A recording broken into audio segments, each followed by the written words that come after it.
Hello, hello, hello, everyone. Good morning, good afternoon, good evening, guys. I hope you're all doing well here this morning. We're back here. Happy Sunday, everyone, as we are here in beautiful Alaska here today. We're here in Merrill Field, here in Alaska. And today we're here to cover our 12th national park of the series. We're going to cover Denali National Park. This absolutely gorgeous national park here in Alaska. It's the first of 8 national parks in Alaska to be a national park, and it features the tallest peak in North America, Denali herself. Though nowadays, due to an executive order, it's also known as Mount McKinley.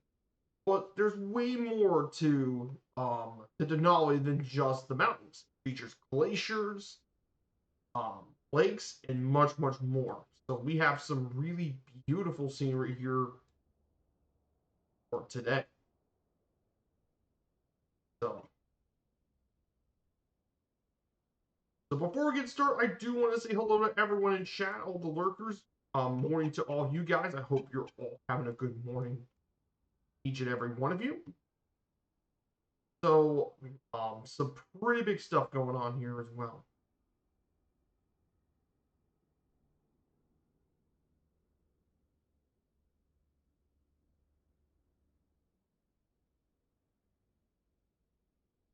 So before we get started, of course, we're gonna go ahead and prepare for the flight to Denali National Park. So I did make some adjustments to the flight plan from this morning. So here's our flights for this morning. So we'll start here in Merrill Field. We'll fly over downtown Anchorage, Alaska. Then from there, we'll climb our way up to our first stop here at Papa 1 Alpha Kilo 6, which is a bush trip. Then from there, we'll make the trip up to Denali National Park. We'll be making our way through here. We'll enter into our second and final leg, is the longest leg, but it will cover all of Denali National Park. So we're going to go through from the East Fork River, and then we'll climb up, go through a glacier. We're going to fly through one of the glaciers here at the park. We'll fly up to the second tallest peak in the park, Mount Forker. We'll have a stop at Forker.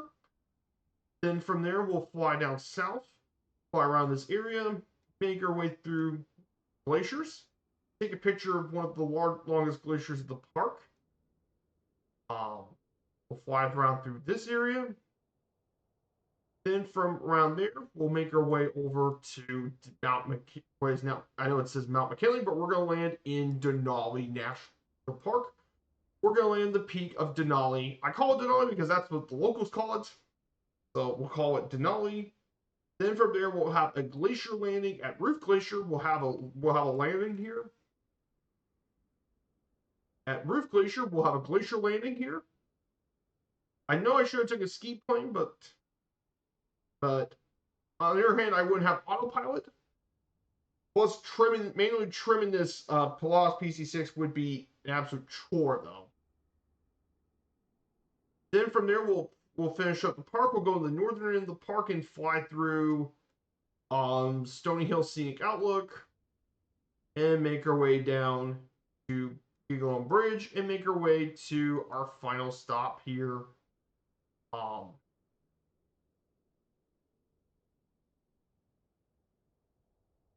We'll make our stop here at McKinley Airport, Papa Alpha India, November.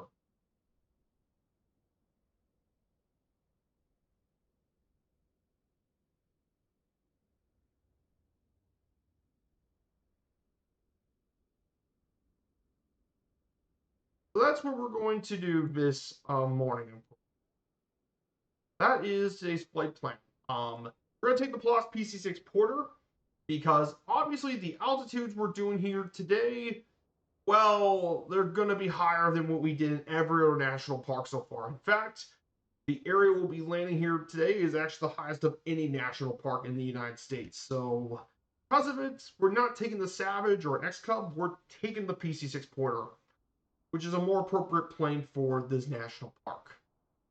So that is what we're going to do, take on to flight. So that is what we're going to do this morning. We're going to go ahead and turn on our PC6.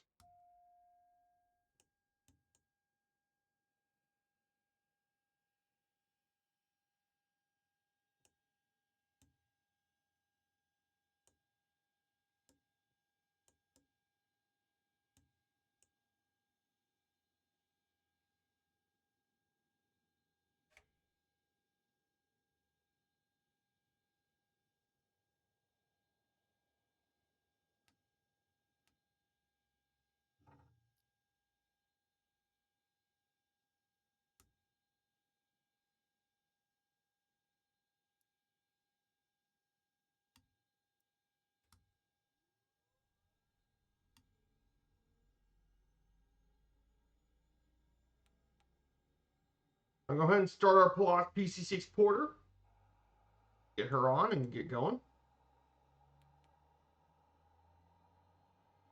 Now, the reason I took this and not the skiing porter with the ski is because it has an autopilot, which would make things useful for climbing to the altitude we want to.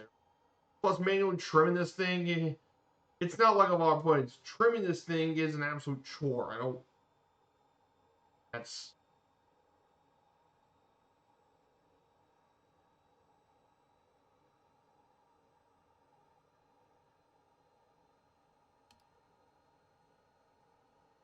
So that is what we're going to do this morning. So we're going to go ahead and for a national park today.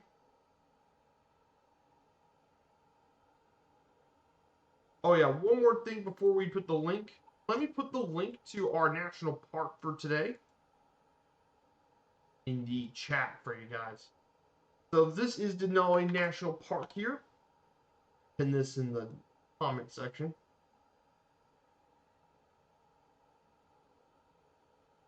That is the national park website. So here and make our way over to this is Merrill Field, one of the main GA airports here in Anchorage.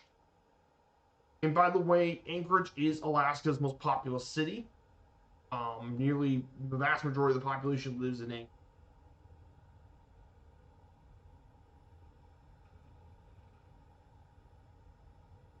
So we're going to be going to Denali National Park here. So this national park is formerly known as Mount McKinley National Park. However, it's still called Denali National Park. This iconic national park is the first of the Alaskan national parks, dating back to 1917.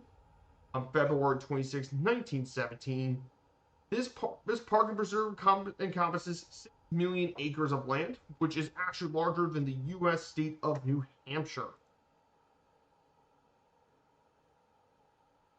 One interesting thing, though, about Denali, of course, Denali's landscape is a mix of forest in the lowest elevations, including deciduous taiga with tundra middle elevations and glaciers, snow and bare rock at the highest elevations.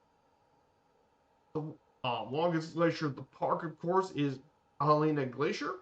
Wintertime activities include dog sledding, cross-country skiing, and snowmobiling. The park in 2018 received about 594,000 recreational visitors here to Denali National.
But by the way, guys, to our right is downtown Anchorage, Alaska.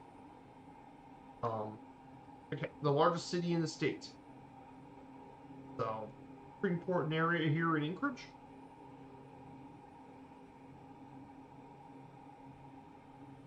For our beautiful. This is Anchorage. Pretty cool. Do a flyby of the city as we climb up to 1,500 feet.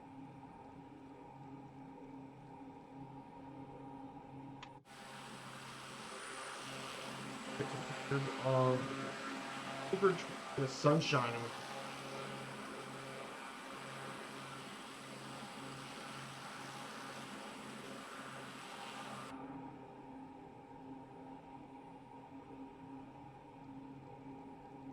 So there is Ted Stevens International, and also see Lake Hood. Now, the thing about Lake Hood, for all you guys that don't know, it's the largest seaplane base in the world. So, if you know anything about seaplanes, probably know it's a very major area for those seaplanes.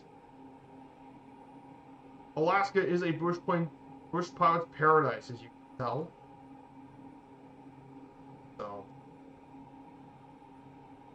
So of course, the history of Denali National Park. Let's talk a bit about the history of Denali, of course. The history of this park.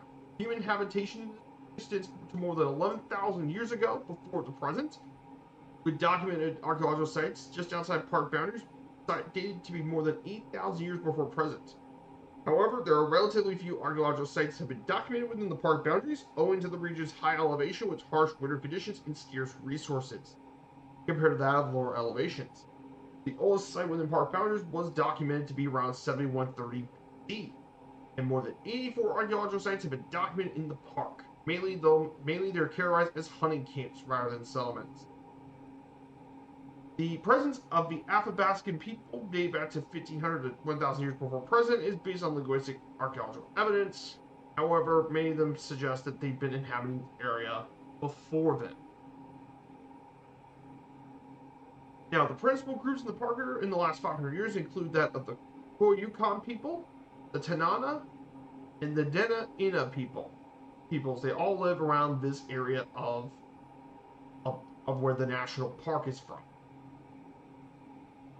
So those are the main key people to keep an eye here in the national park. Now, leading to the establishment of the park in 1906, conservationist Charles Alex Sheldon conceived the idea of preserving the Denali region as a national park, and presented the plan to his co-members of the Boone and Crockett Club. Basically the Boone and Crockett Club is basically a nonprofit organization that advocates fair chase hunting, and is America's oldest wildlife and habitat conservation program in the country. They decided that the political climate at the time was unfavorable to congressional action, and the best hope for success rested on the approval of the Alaskans themselves. So he ended up working with cooperation with the Alaskans in Congress. In 1915, Sheldon took the matter up to E.W. Nelson at the Biological Survey in Washington, D.C., and they ended up introducing a suitable bill for Congress. And eventually, on December 3rd, 1915, the plan was presented to Alaska's delegate at the time, James Wickersham, who, after some deliberation, gained approval, and eventually the bill was introduced in 1916 in the House and Senate. In the Senate, and after much lobbying, the next year, on February 19, 1917, the bill passed. And on February 26, the bill was signed by the President of the United States, Woodrow Wilson, Mount McKinley National Park. So that's how the national park became born in Alaska, of course. Of course, on Thanksgiving Day 1921, the Mount McKinley Park opened, though it was abandoned for many, many years. And it was eventually a fire happened in the hotel, which pretty much burned down and destroyed by a fire.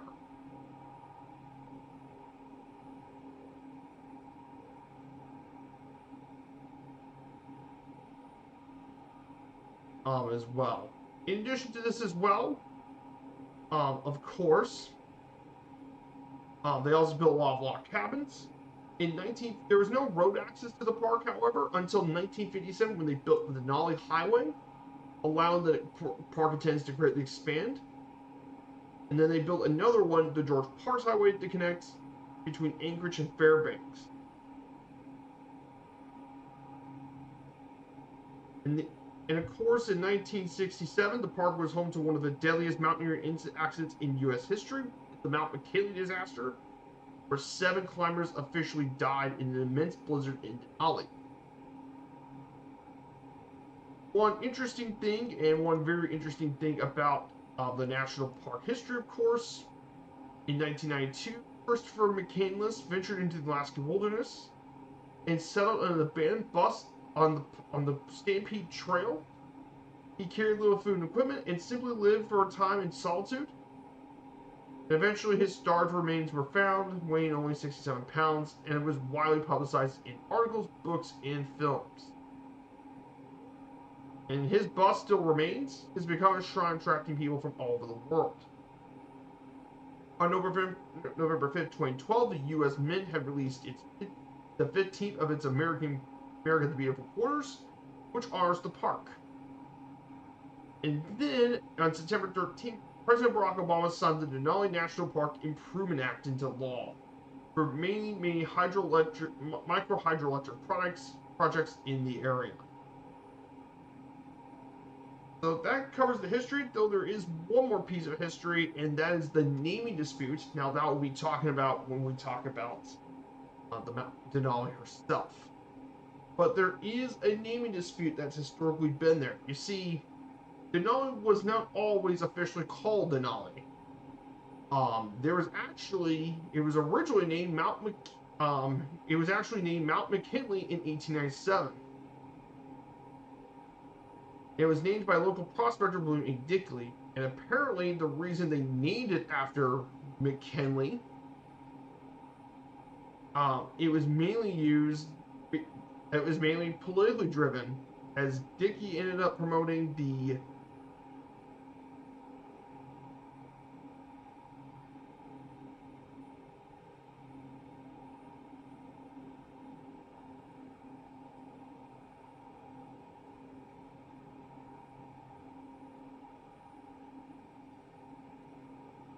So it was mainly politically driven, of course, to the state of Ohio. And of course, that caused an issue because a lot of locals call it Denali, the native name. And there have been a lot of debates between naming the mountain after Denali or Mount McKinley. And it became part of Mount McKinley all the way to 2015 when President Obama changed the name after Congress changed the name to Denali as a result. And then, of course, they named it back to Mount McKinley again thanks to President Trump with Executive Order 14172. And he renamed from Denali to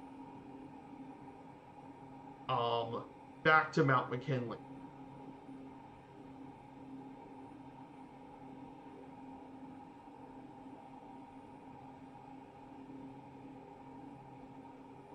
So yeah, I'll call it Denali because that's how the locals call it. I want to respect the locals.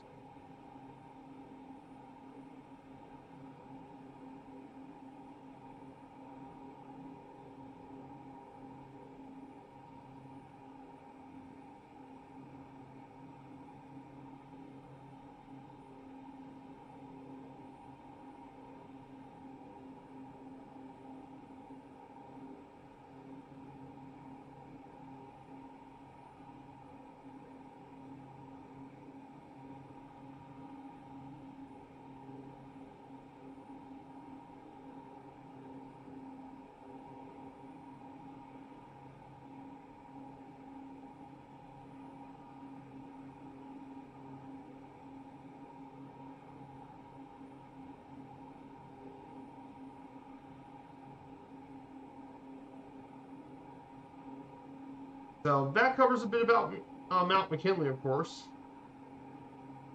So we're gonna go ahead and cover a bit of the news, of course. So I hope you guys had a good weekend. My weekend's going pretty good. We've had a nice Christmas party yesterday, of course. This was really enjoyable. Got to meet some family and friends, obviously. Had a great Christmas party, of course. So, I hope you guys had a similar weekend as well. So, of course, hope you guys had a pretty good time. So in terms of other sports stuff, we had the Bears and Packers play yesterday, and it ended up being a pretty good choice, guys, because Bears and Packers played yesterday on Saturday night. And it went to overtime, of course, as the Bears knock out the Packers. 22-16 in overtime. But I mean, that was a big win for the Bears, of course. That was a very important win. As I said, again, the Bears winning would be huge for their playoff picture, and it really helped them in the playoffs.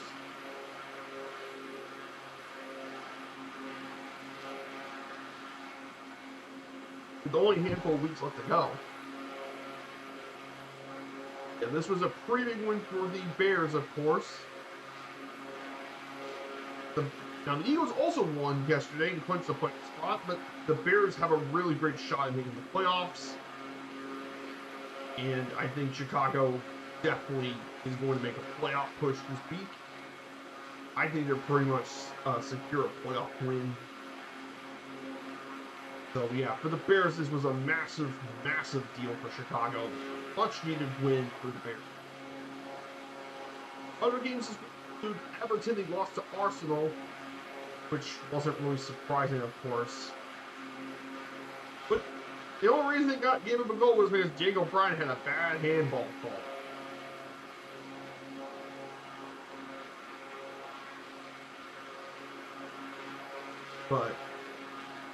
But that was pretty much the only major game, at least from my sports. So that's pretty much what's been going on with all.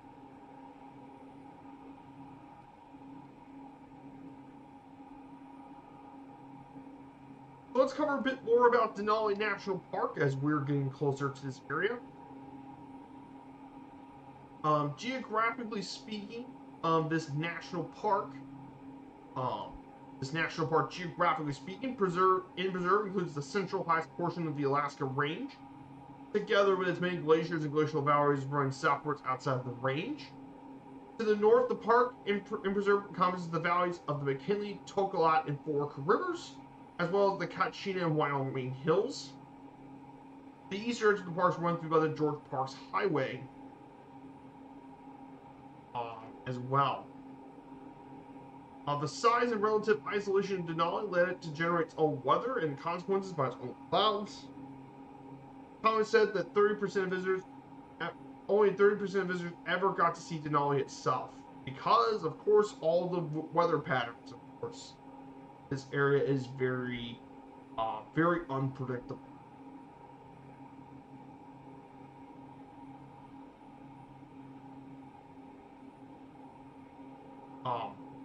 In terms of the wilderness, of course, the Denali Wilderness area encompasses Denali National Park and protects the higher elevations, including Denali as Mount McKinley. And the wilderness actually comprises of 1/3 of the National Park and Preserve, 2.14 million acres.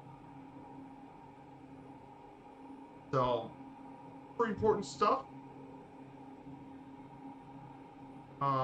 But the geology, of course, of this national park and the geological part of this park.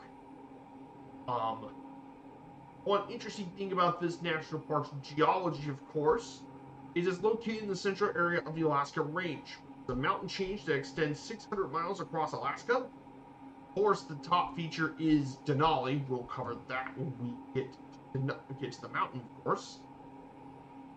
But this park area is characterized a lot by the collision tectonics over the past million years. Exotic terrains in the Pacific Ocean have moved upwards towards the North American landmass, and attaching to this area what is now Alaska. The oldest rocks in the park are around between 400 million to 1 billion years ago, and they mainly form rocks include schist, quartzite, slate, marble, and limestone. Mainly the big part of the rocks here. One very interesting thing about this park is that glaciers make around 16% of the 6 million acres of the park and preserve. So measurements say that the glaciers are losing around 6 feet of vertical water equivalency every year, and there's many more extensive glaciers on the southeast edge of the range.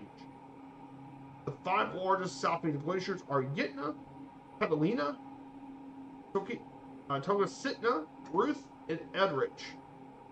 Of course, Ruth Glacier, which we will be landing, is around 3,800 feet thick. However, the largest glacier in the park, Mudro Glacier, is around the north side.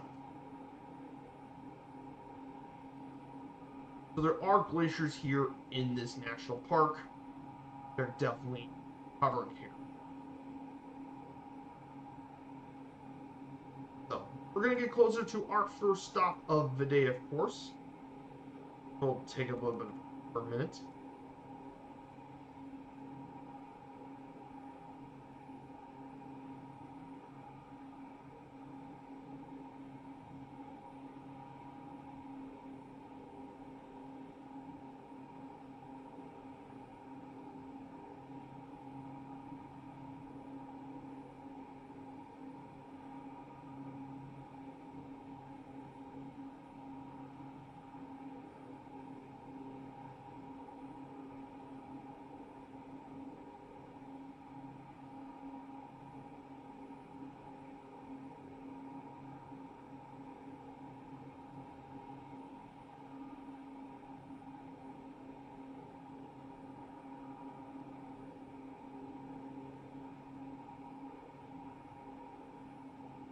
So we'll be making our way closer to the national park, of course.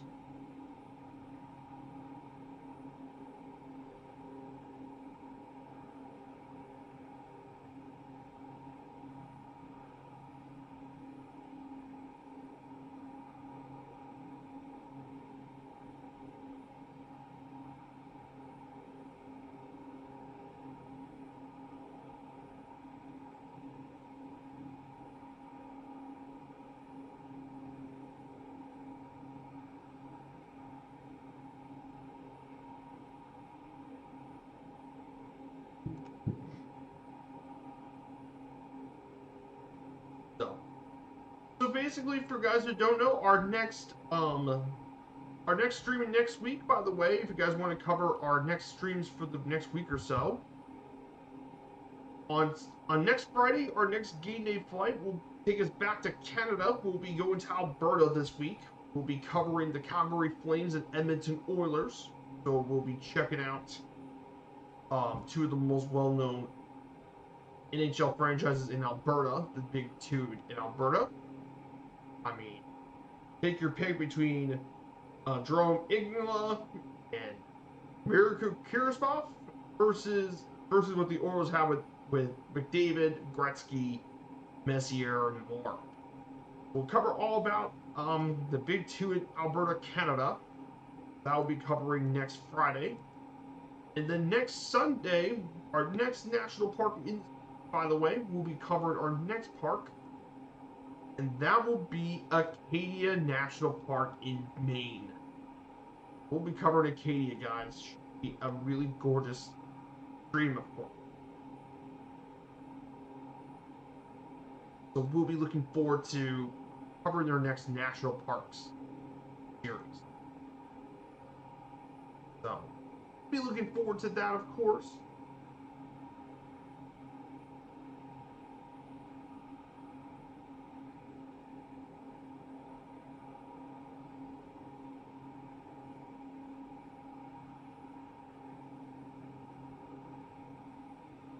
So we'll be covering that very, very soon. Looking forward to that, of course.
going to get you closer to our national park, of course.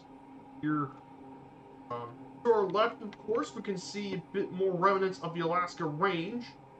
The Alaska Range goes all the way from Turner Cross, and it goes all the way, and it goes and ends by Lake Clark National Park.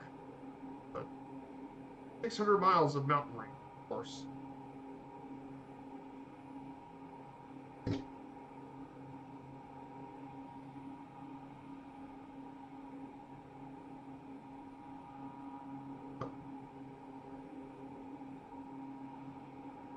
So we're going to be going through park. So I want to ask you guys an important question, and something I definitely want to ask you.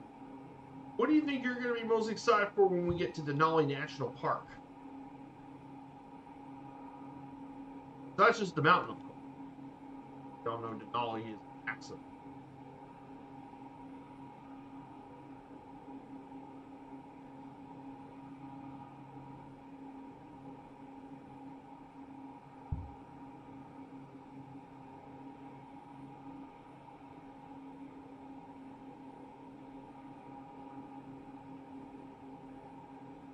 So we also have some pretty big other stuff going on in the flight sim community, of course. I know Murphy's on right now on all that. We're going to make our way through some of the stuff. So some of the other events going on today. Barcelona and Villarreal are going on. It's now 1-0 Barcelona.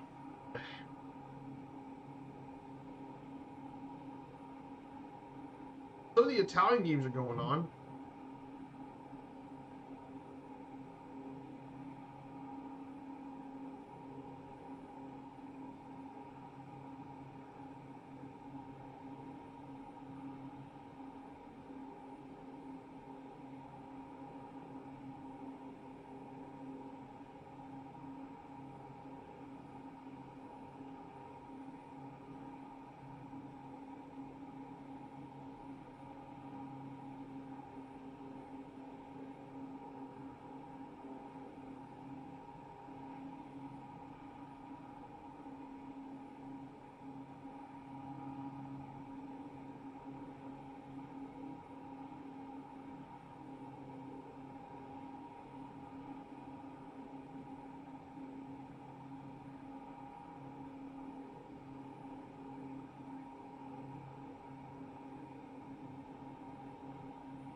So we're going to go ahead and make our landing here 1 Alpha Kilo 6 here this morning. We'll make our first landing of the day.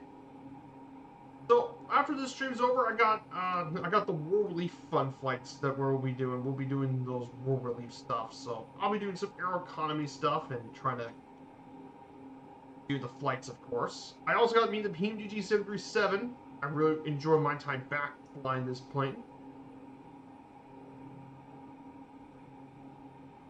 Back flying this beauty of an aircraft.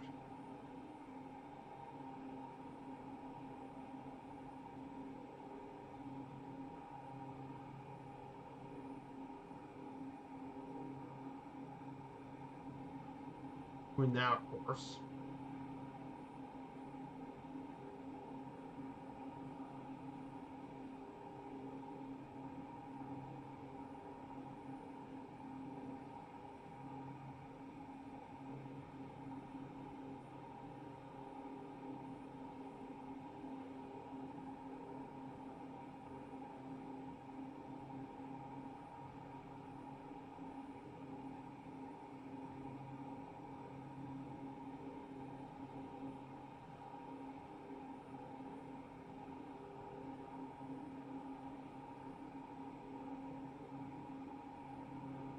So yeah, we got quite a bit of flying and stuff going on.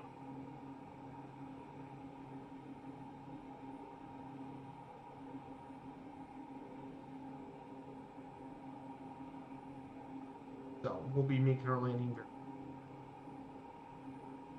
That covers leg number 1 of this flight. Of course, we have one more leg, but this is a super long one, of course. So we only got 1 pit stop. So there.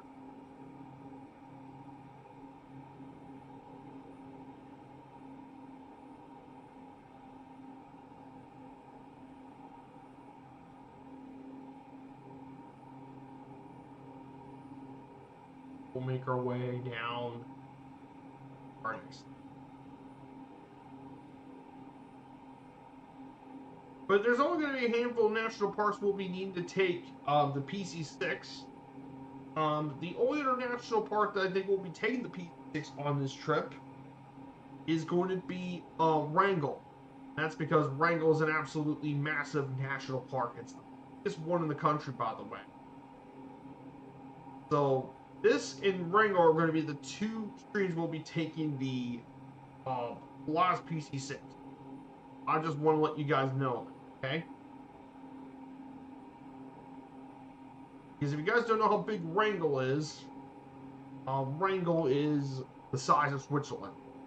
Bigger than all Switzerland, so we're going to be needing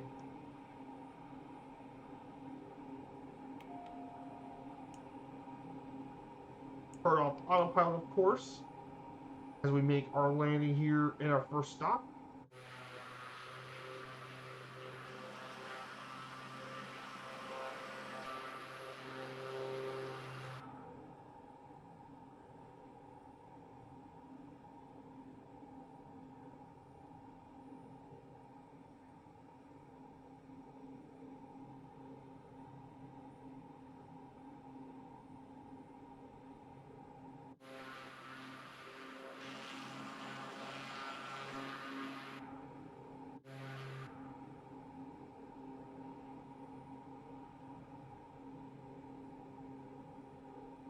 Yeah, I know the PC6 isn't the fastest, but remember we're going to be doing bush lanes and stuff, so the PC6 is actually going to get faster when we get higher altitudes, because it is a turboprop.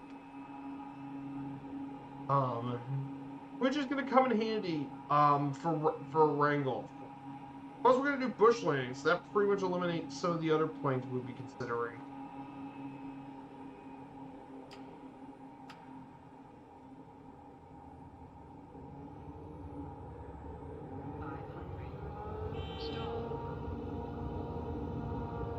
Here we go, guys.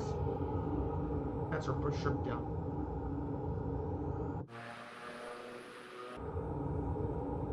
Here we go. First landing first of our two landings of our first normal landings here at Tachuna River Airport, bush strip.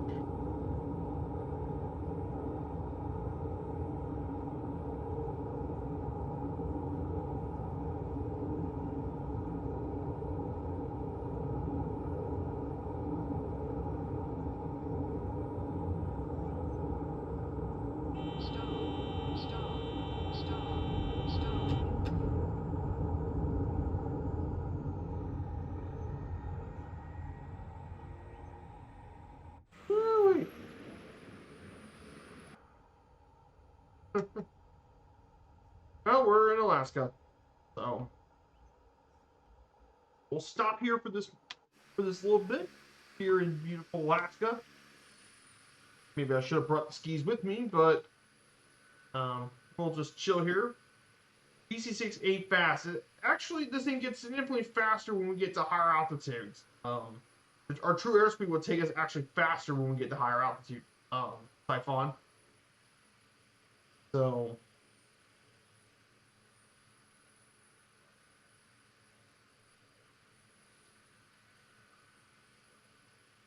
that, not just the size, but also the fact in Wrangell, in St. Elias, we're going to be going through some really tall peaks and stuff above 15,000 feet.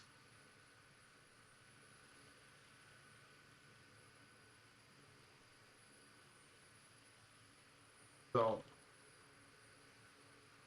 in terms of highest elevations, and Wrangell and Denali are the two highest of our national parks. There's only a handful of national parks that get above 15,000 feet. And both Wrangell and St. Elias are above 18,000 feet, so we can't take the X Cubs and all that. But we can take the PC6. Everything else is reasonable for a normal bush plane. Is well within reasonable limit. Not those two. They're above 15,000.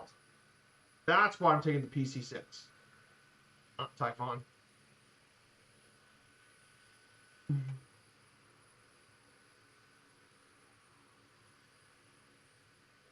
Try to be reasonable, okay?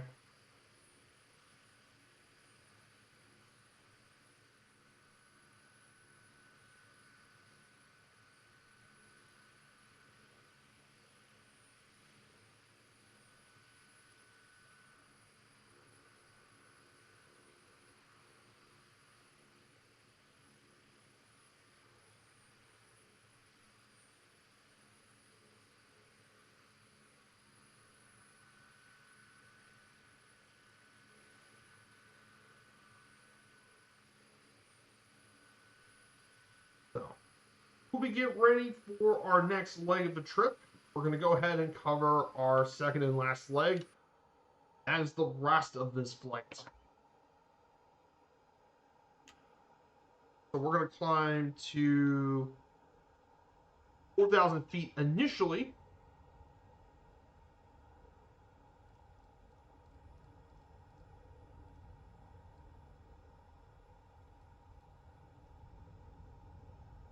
I'm going to go ahead and get to the back of the area here.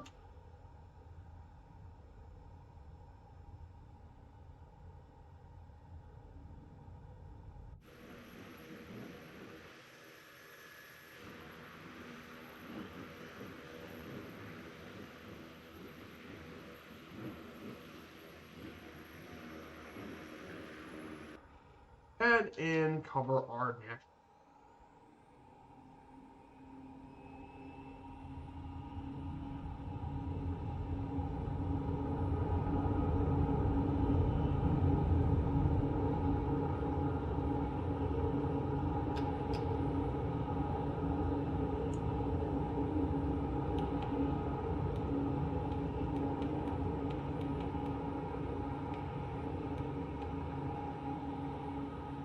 And we're finally up.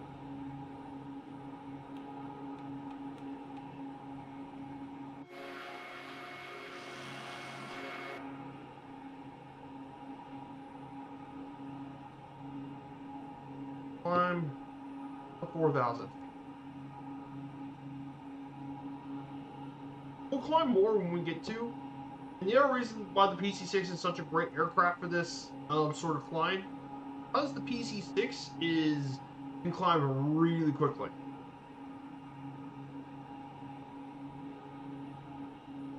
For example, a PC-6 can climb around 1,000 feet per minute.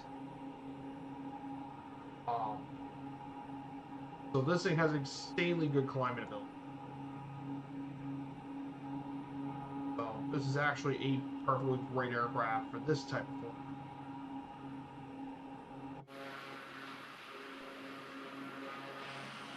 So.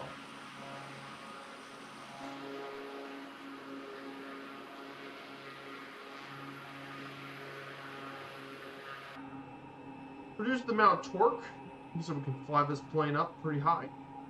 Let's go ahead and talk about the rest about Denali as we make our way to Mount 4 curved course. So in terms of the park's climate and the climate conditions here at the national park, according to the Köppen climate classification, Denali National Park has a subarctic climate.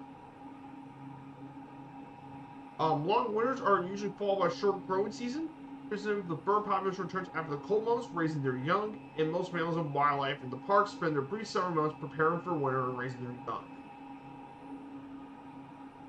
Summers are usually cool and damp. 70s and temperatures in the 70s are not rare. The weather, however, is incredibly unpredictable here in this park. In fact, it's been so unpredictable that there have even been instances of snow in August. So yes, despite being August, one tail end of the summer months,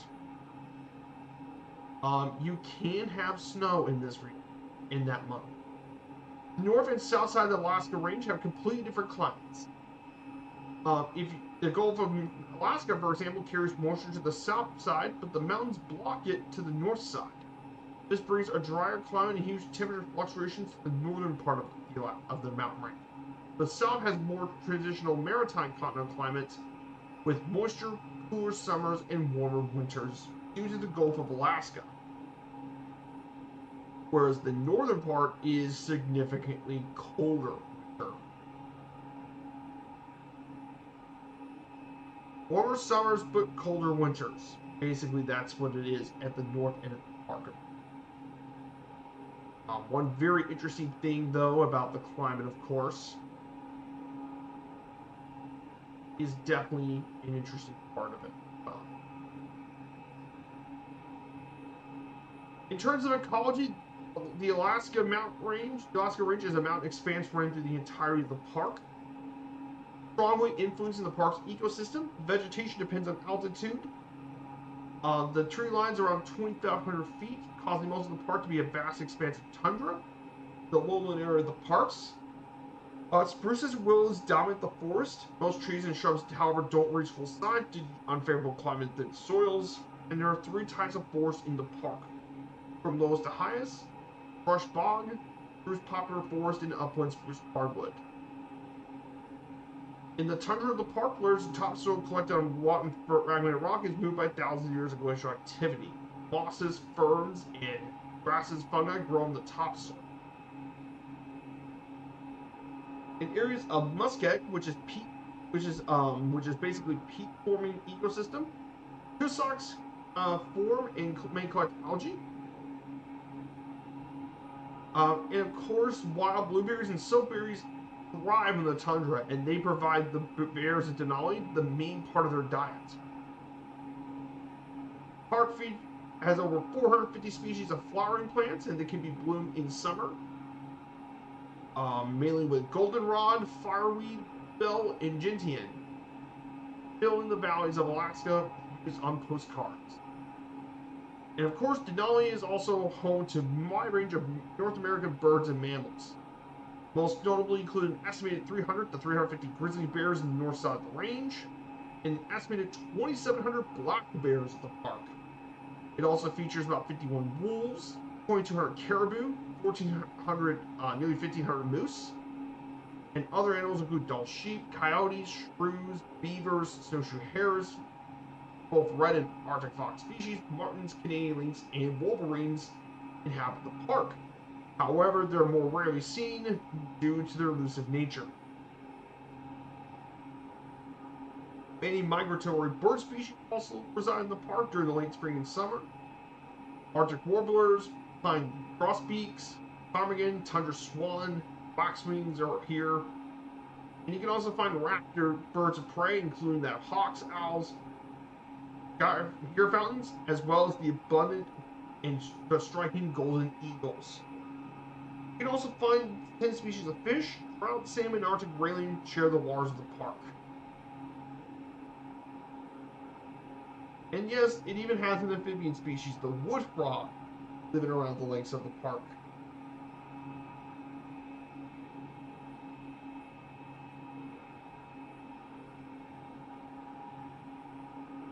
So definitely some pretty interesting stuff here in the park, of course.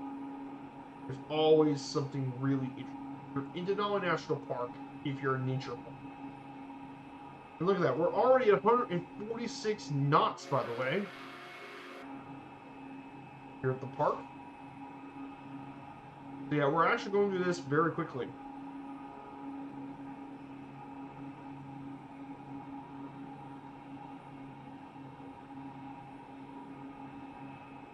We're going through this pretty fast.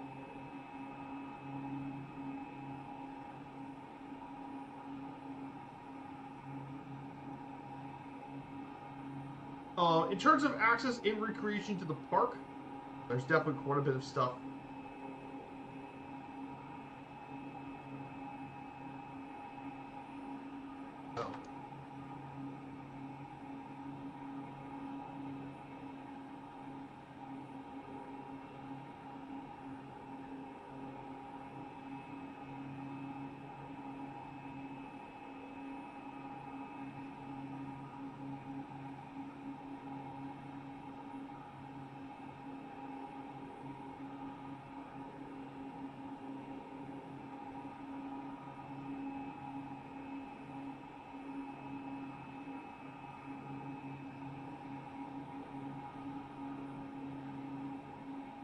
Let me do something pretty quickly.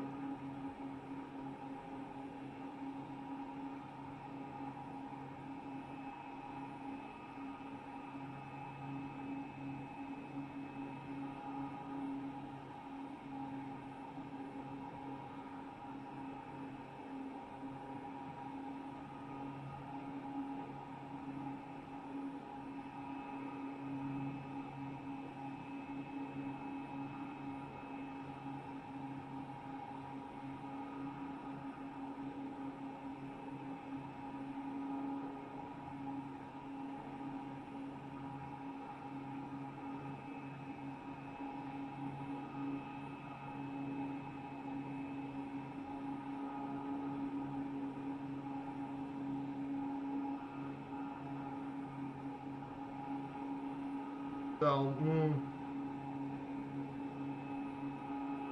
so let's go ahead and talk about my last slide here of the normal park slides. The last part of the national park I definitely want to cover is the access and recreation here at the park. So there are several important things at this park. You can find the Denali bus depot. You see, private vehicles are not really allowed on the road, on the main road. So they mainly take you to the bus depot where you can take the shuttle bus. They'll let you depart here and do some of the tours here at the park. So, because of it. All buses depart here in programs. You can find the Denali Visitor Center, and it features an exhibit hall and regular programs. You can also find all that as well.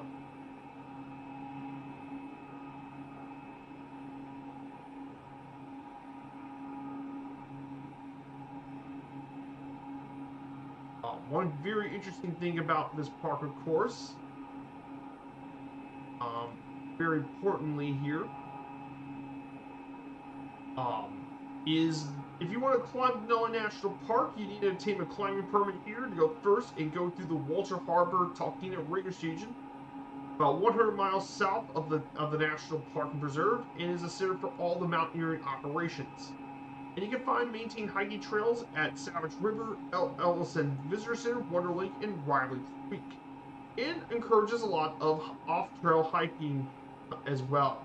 It's a great backpacker's place, if you don't mind the colder weather.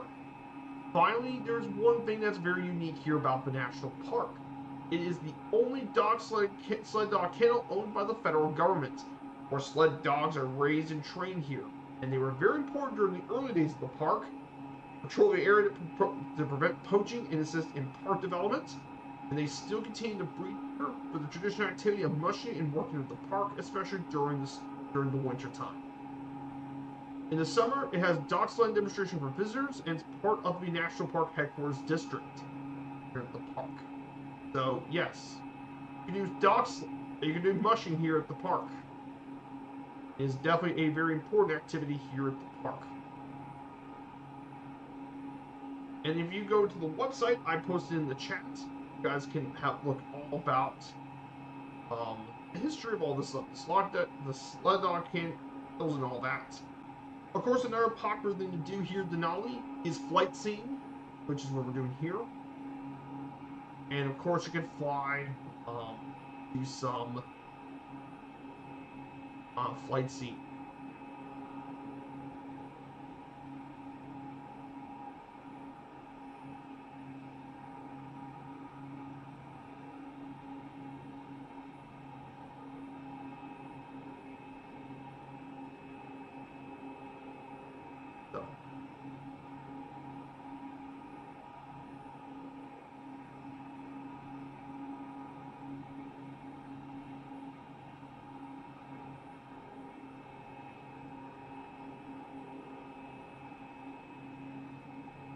So you can definitely check out this area here as well.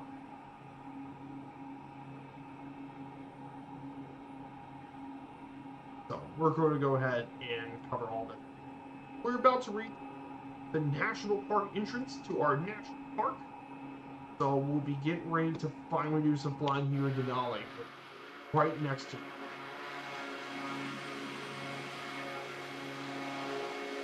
Looking forward to this, guys. Very much enjoying this trip, of course.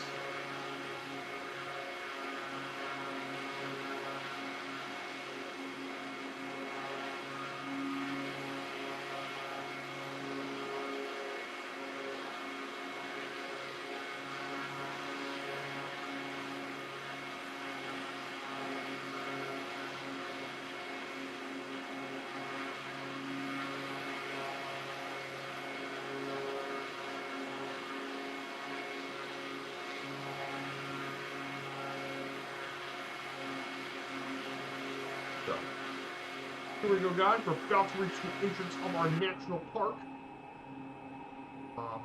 Very much looking forward to this. For our national park series, covering here as always. So, We're about to finally reach our next one. Turn left here at 349 degrees. Make our way through the national. Looking forward to this, of course.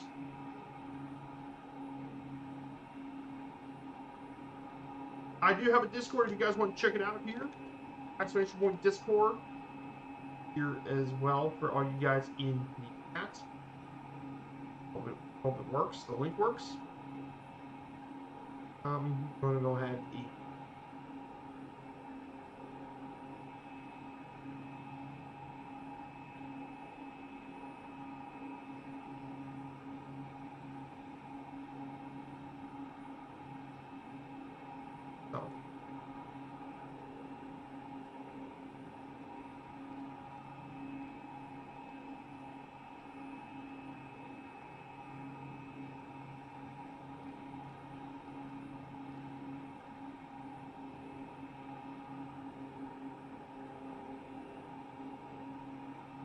We're going to go ahead and head our way to the national park.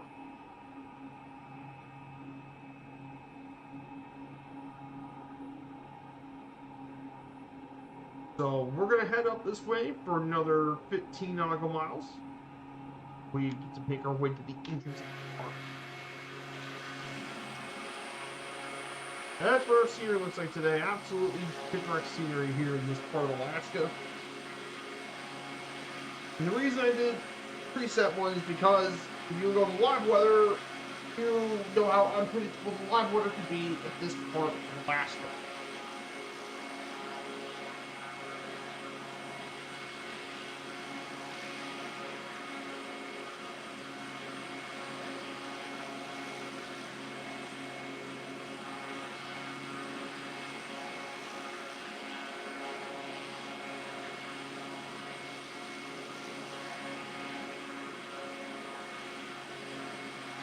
We continue moving forward here, head up to our next park.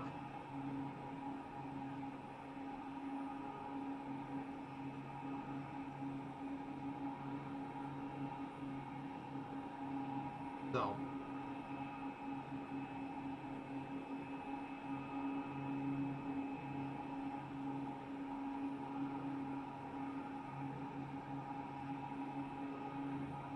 here we go. We're going to make our way pretty quickly.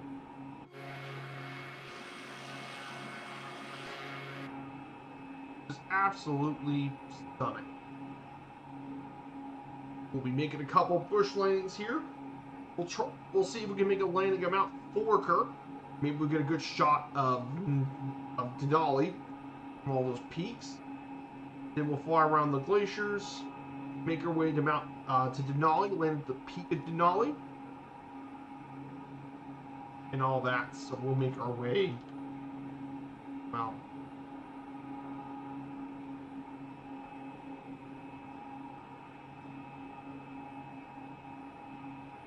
In terms of our national park, by the way, there's actually plenty of trails here at the park. So this is some of the trails located here in the park. If you're interested. Some of the top trails in the park include Horseshoe Lake Trail, which is the most popular one of the park. Beautiful scenic trail that shows the peaceful lake. There's the Mount Heath Trail in the eastern side of the park. The Savage River is pretty popular. There's quite a few trails here. Of course, the most popular one's Horseshoe Lake, where we're going to be flying here.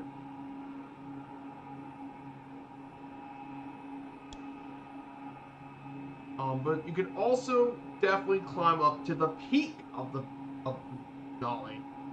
But in order to make that trail and to actually climb all the way up, no joke, is a 35.3 mile hike climbing up 16,000 feet of elevation.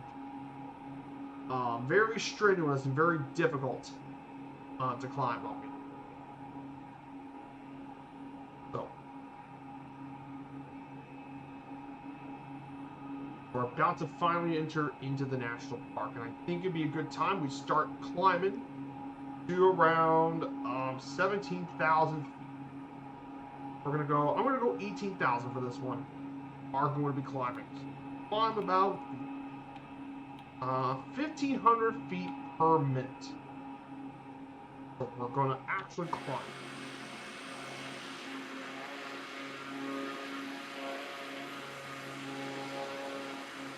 Here we go, yeah.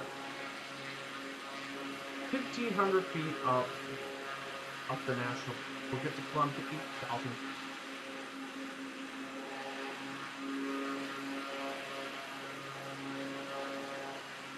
There we go. Stupid bots.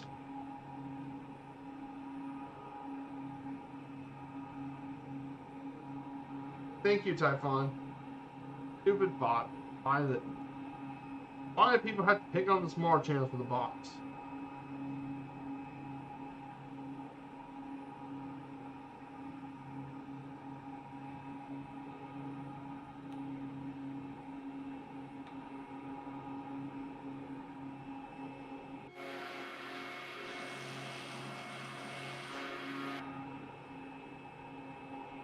Climb to an insane 17,000.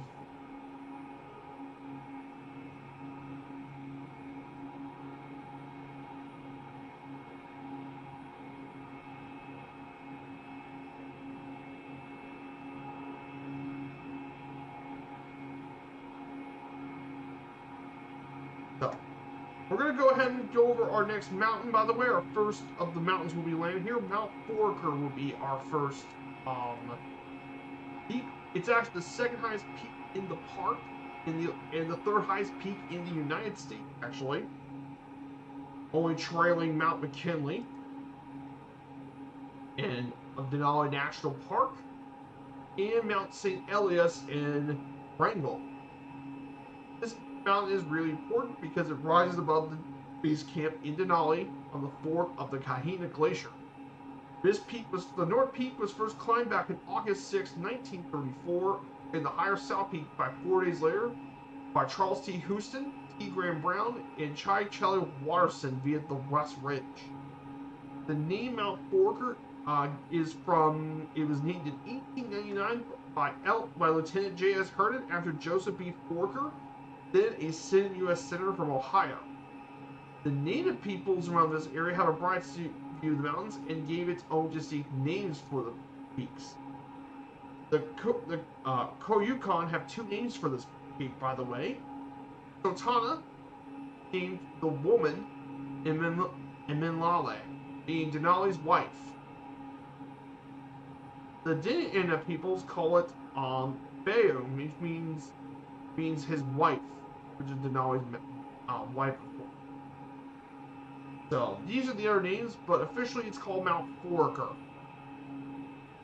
So, very interesting peak. We'll be making a landing here as we climb up to the absolutely insane peak. And look at that, everyone. Look at that. Look at that for a view.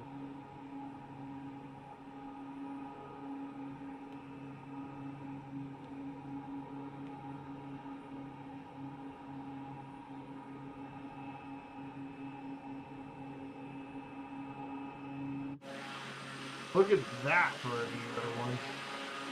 My goodness, look at that.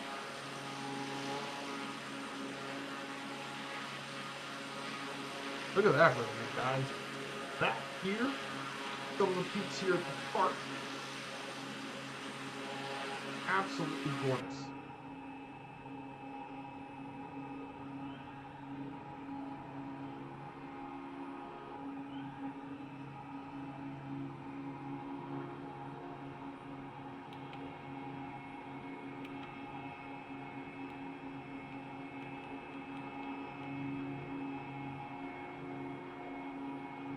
And just look at that view, and there's Denali.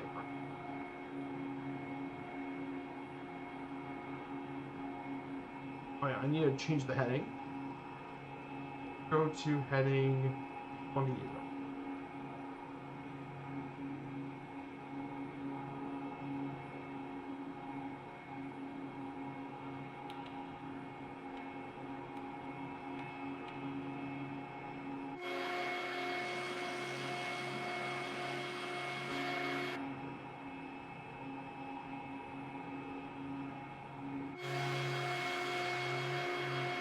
Man, look at the view from up here. This is nuts.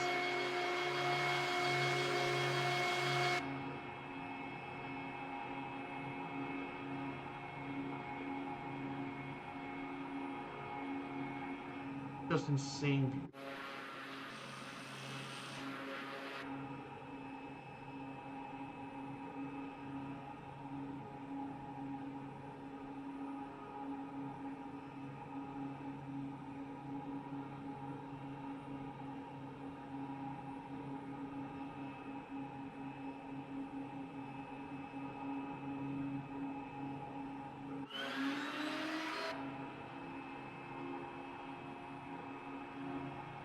Pretty crazy stuff.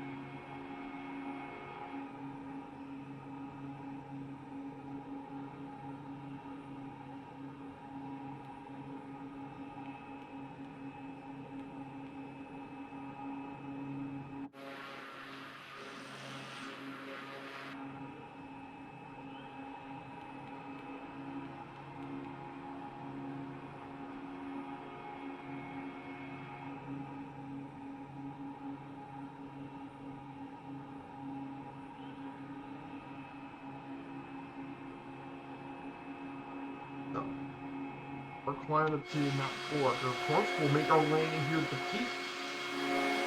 Here in Mount Foraker, of course.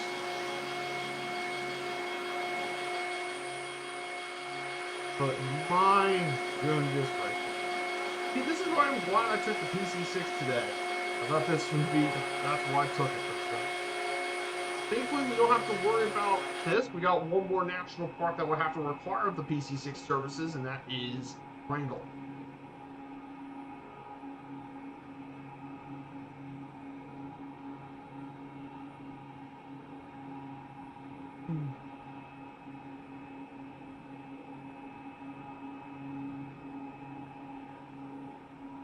So here it is, guys, Mount Foraker.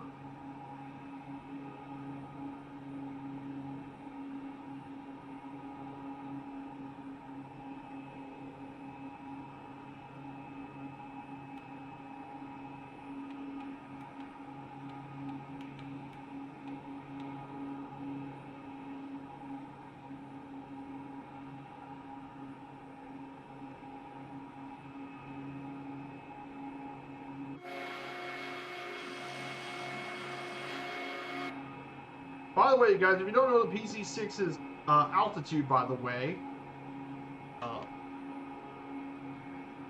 this bad boy, this flying, its certified max altitude is 2,500 feet. So service ceiling is around 20,000, which is honestly perfect because, well, that's Denali's height. So we're well within operational conditions for this aircraft. But the Porter is such a perfect aircraft for this trip. Such a perfect plane for them. We're going to go ahead and make our landing here at Denali at Mount Foraker. Make here.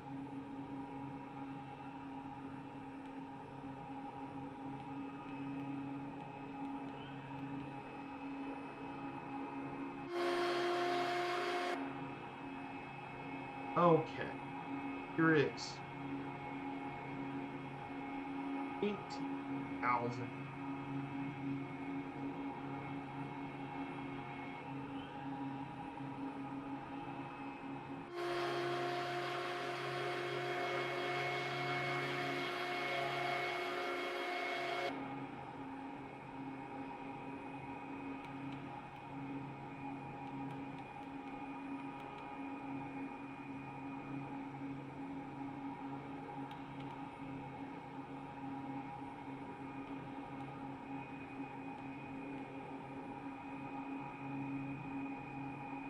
Just going to go ahead and lower the altitude.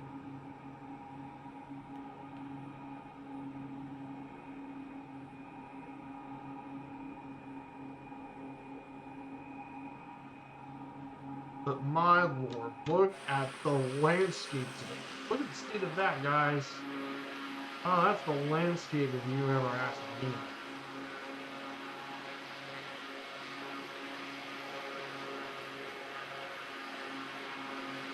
Would you guys look at that? Oh, Denali. But absolute. Our true airspeed's around 180 knots, as you can tell. 183 to be exact. Our ground speed is 184 knots. We're actually flying this pretty quick. In addition, we'll have 2 more bush landings on this flight. We'll have a bush landing at Mount McKinley, aka Denali yourself. And we'll have a glacier landing at Ruth Glacier. So we'll have that. And afterwards, we'll fly through inland and fly to the rest of the park. That is where we're going. For the rest of the stream, that's the rest of our bush landing, of course. But yeah, this Porter is the perfect aircraft.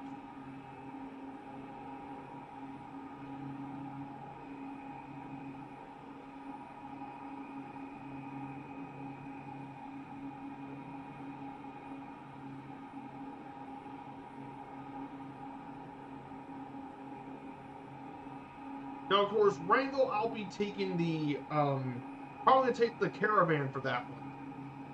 Cessna Caravan, of course, for Wrangell.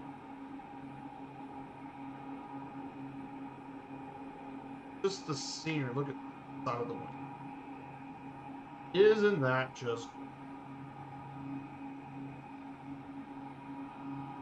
Isn't that just bloody gorgeous?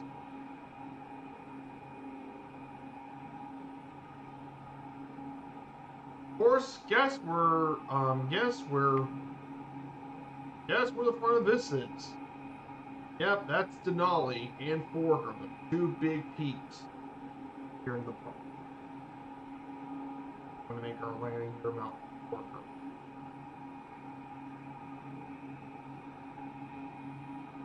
So we'll make a bush landing here, and we'll take some pictures. We'll mainly take a picture of Denali from Forker's position.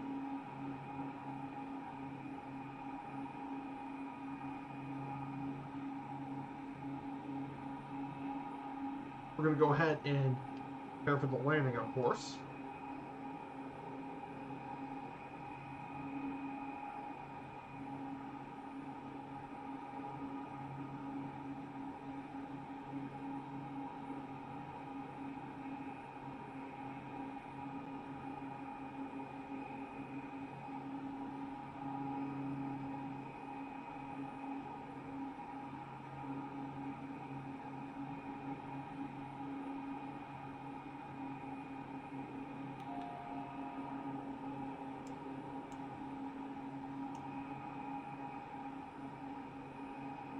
We're going to go ahead and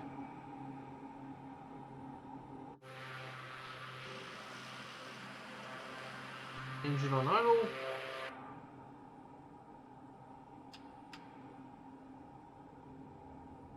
We're going to make a landing here at Forker. So this is Forker's Peak. Let's see if we can.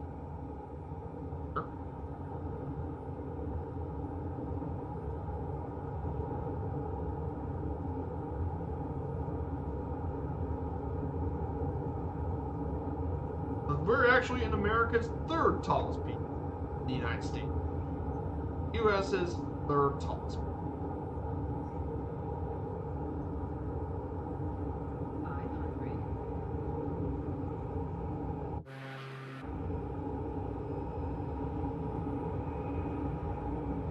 Not the best landing.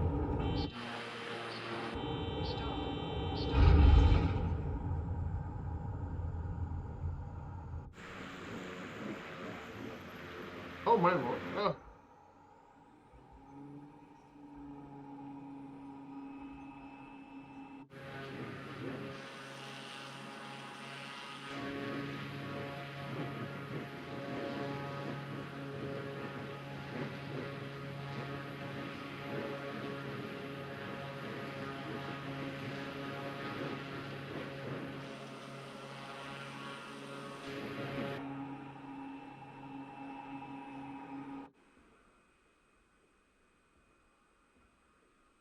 Yes, I know slew mode kind of feels like cheating, but this was a We're going to go ahead and, oh, look at that. So this is Mount Forker, everyone. This is the second highest in the route range here.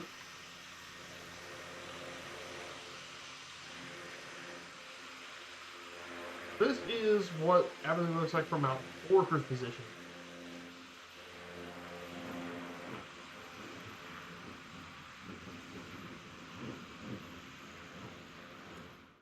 I'm going to go ahead and reduce this on. That will weaken the propeller power.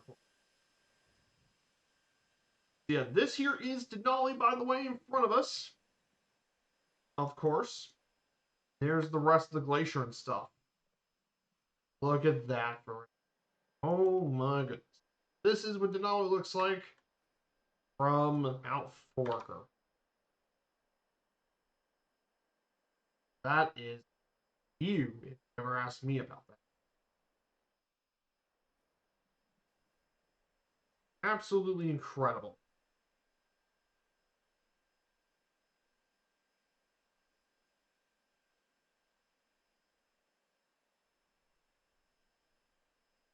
Absolutely incredible. So this is what the southern side looks like from the park. This over here is what the northern half of the park looks like from the northern side.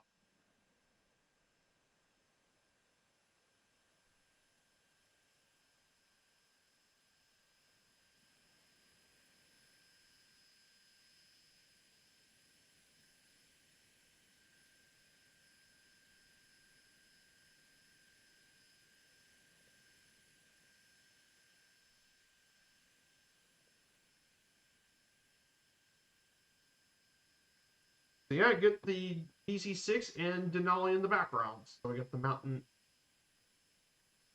L.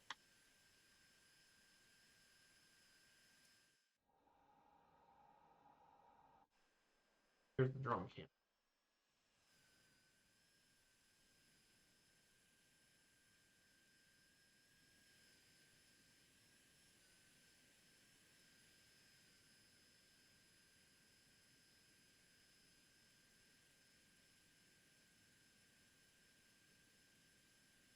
So as we're laying here Mount Forker, preparing for the next leg, of course, we'll talk about our next part of the slideshow. And this is Denali herself, so get a picture of Denali herself. What do we know about Denali? Well, Denali is the tallest peak in North America. It's one of the 7 peaks of the world. Denali has a summit elevation of 20,310 feet above sea level. It's the tallest mountain in the world from base to peak on land, with around 18,000 feet. Its topographic prominence is around 20,156 feet, making the Denali the third most prominent and third most isolated peak on Earth, only trailing Mount Everest in Aconcagua in Argentina. And it's the centerpiece of the national park and preserve. The Co-Yukon people who inhabit this area have named it Denali for centuries, long before any American settlers made it away. Of course, we all know in 1896, a gold prospector named it Mount McKinley to support then presidential candidate William McKinley. And it was the official name recognized by the government from 1917 to 2015, almost 100 years. Of course, they named it back to Denali officially under the Obama administration to match the Alaska name of it. And of course, then the mountain got reverted back just 10 years later in 2025 by the Trump administration. He did an executive order. The first person to attempt to climb the mountain was James Wickersham in 1903, recorded the first attempt, which was unsuccessful. However, 3 years later, Frederick Cook claimed the first ascent, but it was unverified. Of course, the first verifiable ascent to Denali Summit was achieved back on June 7th, 1913 by climbers Hudson Stuck, Harry Carstens, Walter Harper, and Robert Tatum, who went through the South Summit. Of course, in 1951, Bradford Washburn pioneered the West Butchers route, which was considered to be the safest route and the most popular way to climb up Denali. But really cool mountain, of course. It Very cool peak. Of course, there have been multiple accidents that happened in the park. There were about nearly 2,800 people from 1947 to 2018 that were in accidents of mountaineering, and 11 of these occurred in Denali. The fastest ascent ever to Denali was, of course, by Swiss Ecuadorian Karl Egloff. He climbed up in 7 hours and 40 minutes, and round trip in 11 hours. Pretty crazy to think about. Also, fun fact about Denali, there's a water station up there near the summit. And eventually, the historical record, the coldest record here in Denali was negative 75 degrees Fahrenheit, or negative 59 degrees Celsius in 2003. And the wind chill, negative 118 degrees Fahrenheit wind chill. Do you even want to know how cold that is? It is beyond cold. So, Denali, absolutely a majestic place, and we'll definitely get a landing here. Of course, we're gonna go ahead and get back to our aircraft, of course. We're gonna go ahead and make our way up back to Denali. We're gonna climb up to 20,000 feet. And our direction is 119. Good.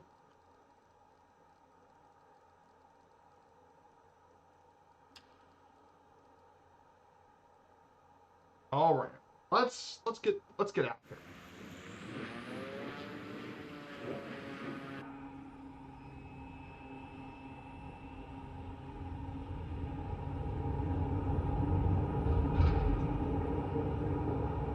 Let's get.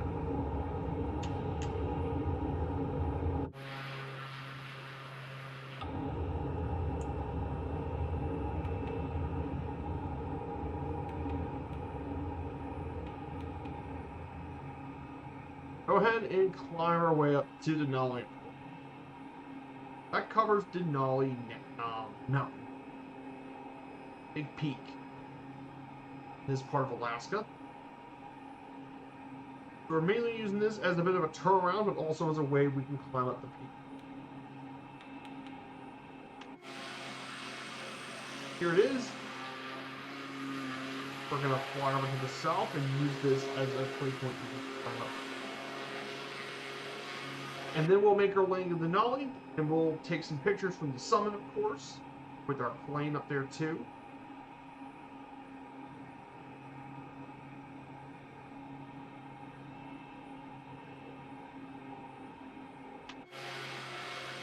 Take a picture of this back picture of Porker.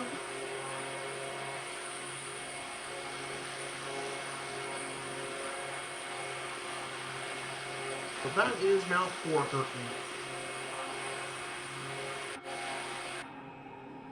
Use this to climb up to. So I hope you guys enjoy the stream. If you're enjoying this flight, smash that follow button, support the channel. We stream here 3 days a week, of course. 2 days a week, Fridays and Sundays here on Twitch. Hope you guys enjoy your time here.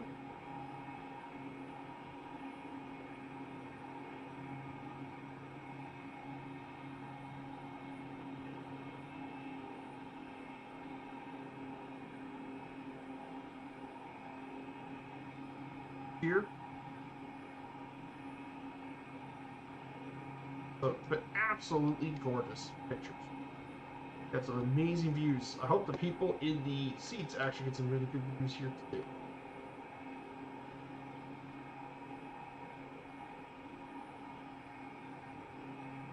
Here.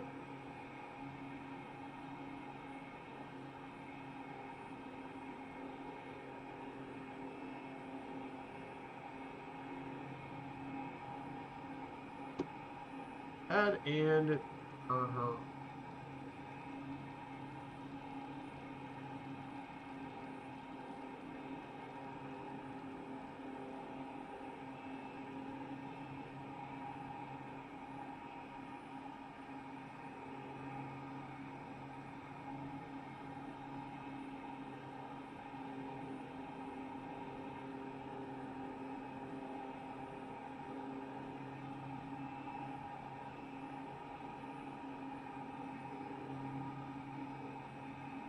Alright guys, we're about to head to Denali.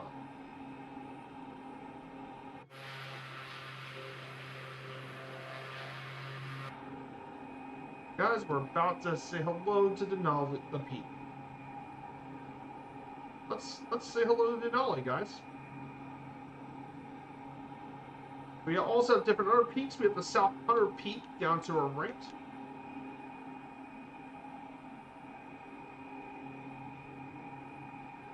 Tons of glaciers here, man. This is just an incredible view of all the glaciers and stuff down.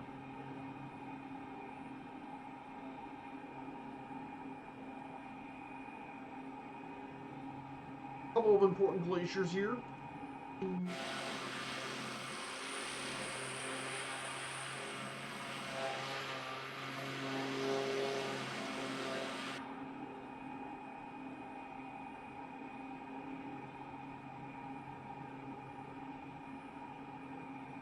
Of course, we're about to make our landing.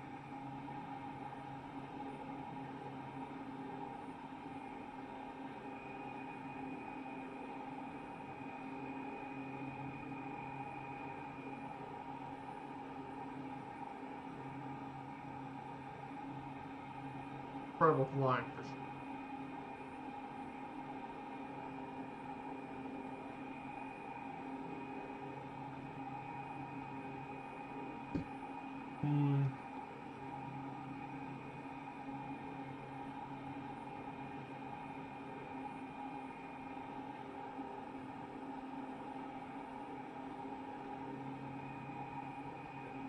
Finally about to get to Denali herself.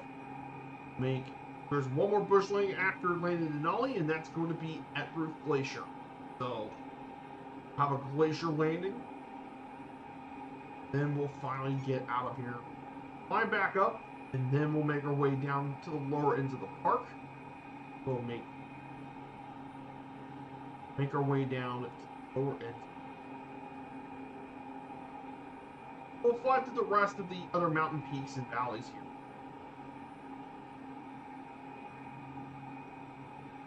Guys would check out the rest of it, and we'll make our way to Papa Alpha India. Here, of course.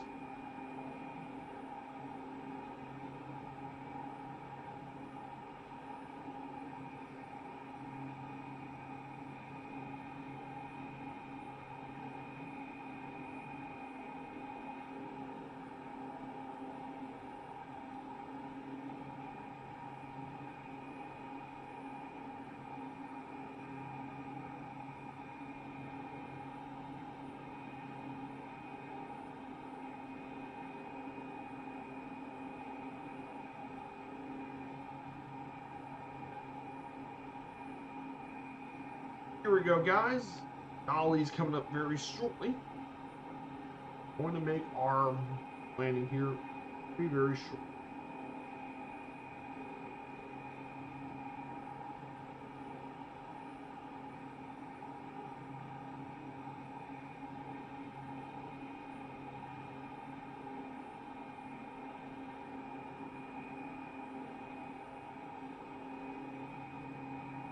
Estimation, we're going to go ahead and turn off our autopilot here.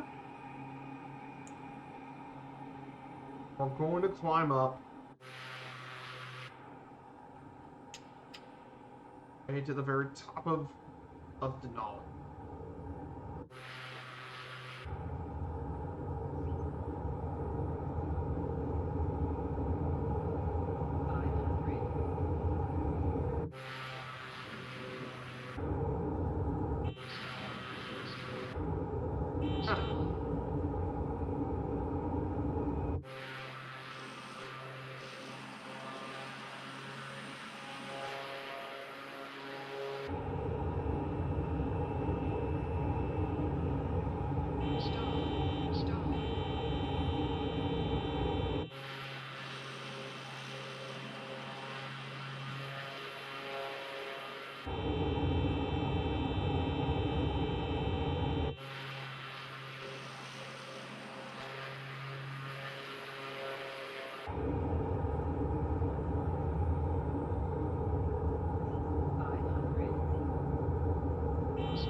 tricky to land, of course. Try to land this thing properly.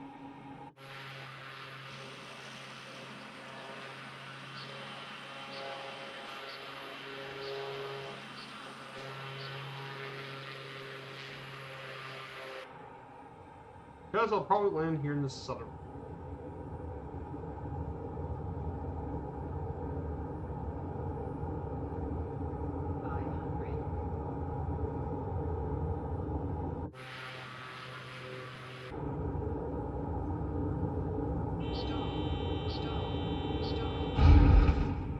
Not my smoothest landing, but oh.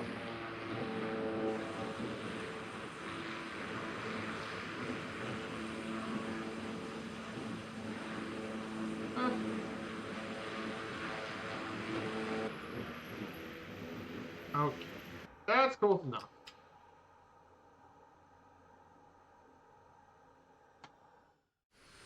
Well, guys, this here is Denali herself. Tallest peak in North America. As you can probably tell, this is absolutely insane.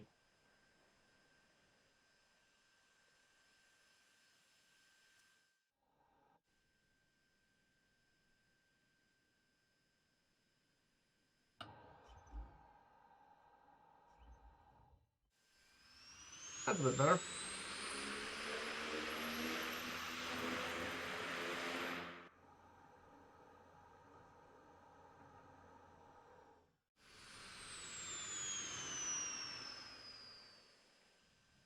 This here is Denali. Tallest peak in North America, as you guys can tell. Over there, you can see all of that in the north edge of the map. Of course, this is from the peak of Denali. This is all you can see.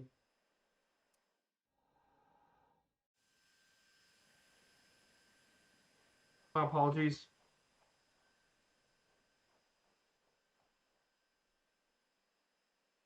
Oh, that view, man. That's actually... That is Denali for you. So you can see so much from the peak. Of course, it's hard to see when...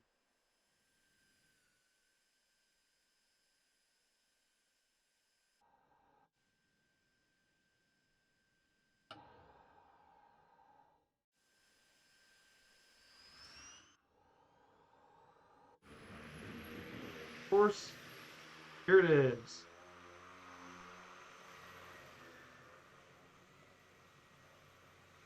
The last PC6 from the very top of North America. Oh yeah.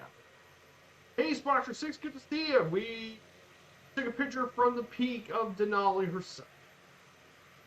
Covered Denali National Park today. We're in Mount McKinley, aka Denali.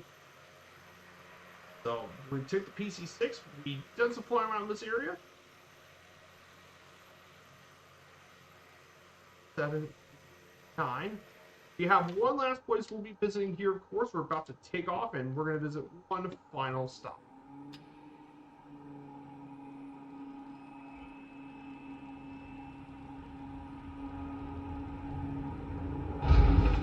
The spoon is taking off, but here we go.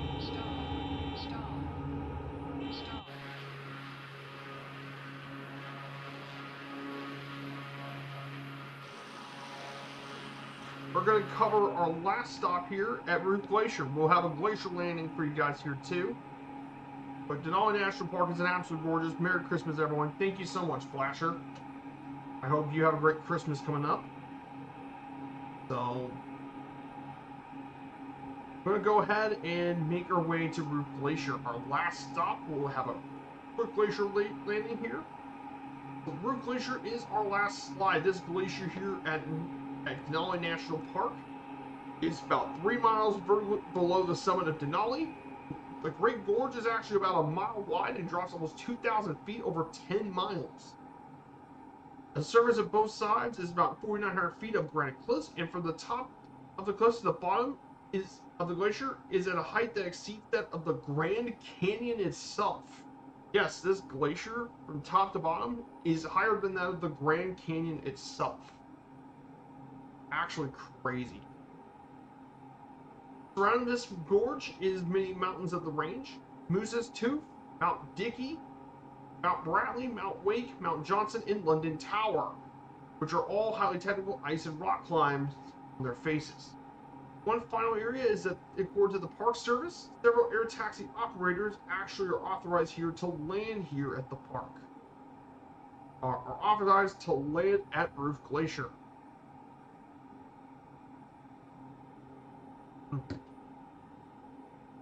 And of course, glacier landings are mainly offered during the spring and summer months to land here in the glacier.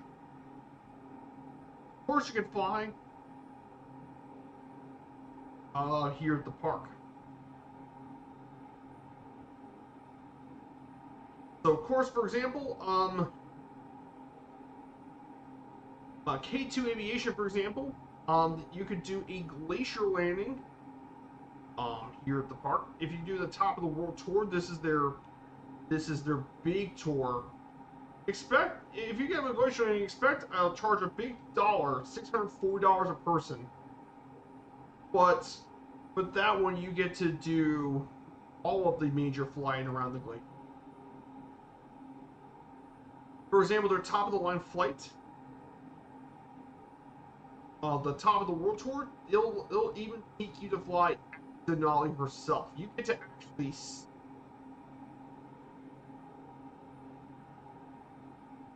a once in a lifetime opportunity to stand on a glacier at Roof Glacier.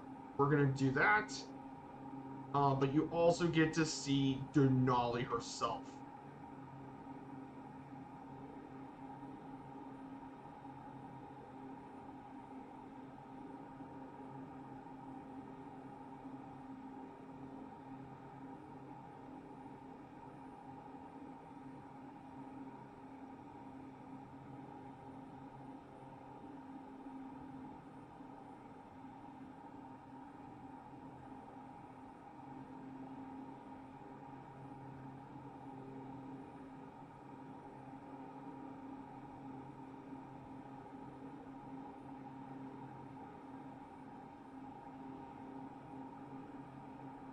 Super cool. So we're gonna go down and land at the glacier, of course, and we'll take a glacier landing pick.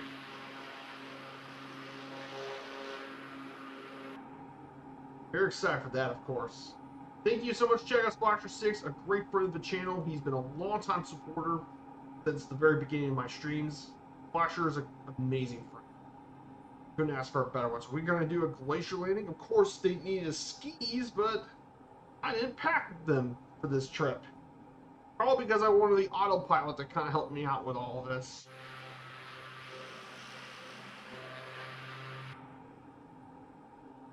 To help me with the elevations. I'm going to land down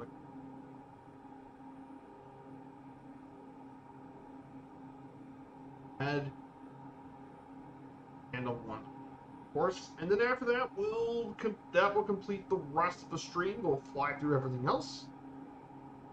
Due time, of course, we'll be heading down to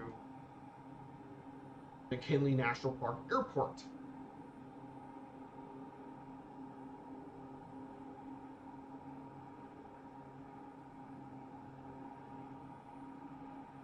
Now, this is a crazy, crazy area. An actually crazy area here. The glaciers. Put that on your bucket list. But yeah, if you ever get a chance to do Denali and want to do some aviation, do a flight scene trip. Because the one I did was amazing, by the way. It was in Juneau.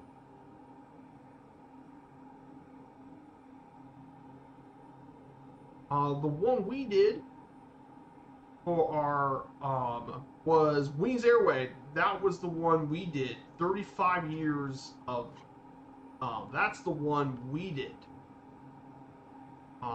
They were absolutely amazing, and I got to sit in the front. I got to sit right next to the pilot, which was such a great experience. I absolutely love it. It was the highlight of my trip during Alaska last April. It was, I mean, getting to see the glaciers from above It's something I've been. I mean, I flown over glaciers a lot in the fights, but never really in the real world. Oh yeah, see, I'll try to land the X Cub in Denali. Yeah, but at least the point I took was something much more appropriate, which is the PZ6. Would have been more appropriate for that, considering that in real life they use the DHC otters for this sort of stuff. And the PC6 isn't that much different from a de Havilland. Here it is, guys. Glacier landing in Denali National Park. Go. Should have brought my skis, but gonna have to do.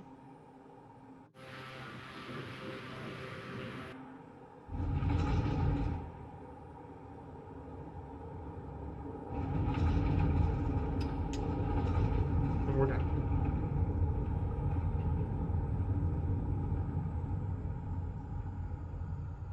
Ah, perfect. There we go, guys. Get out of here, shall we? I go. Let me reduce the engine RPM. This is our official Denali Glacier landing, everyone. Probably not as good as what they did here, but on the other hand, we can take an amazing glacier pick. So this is Root Glacier.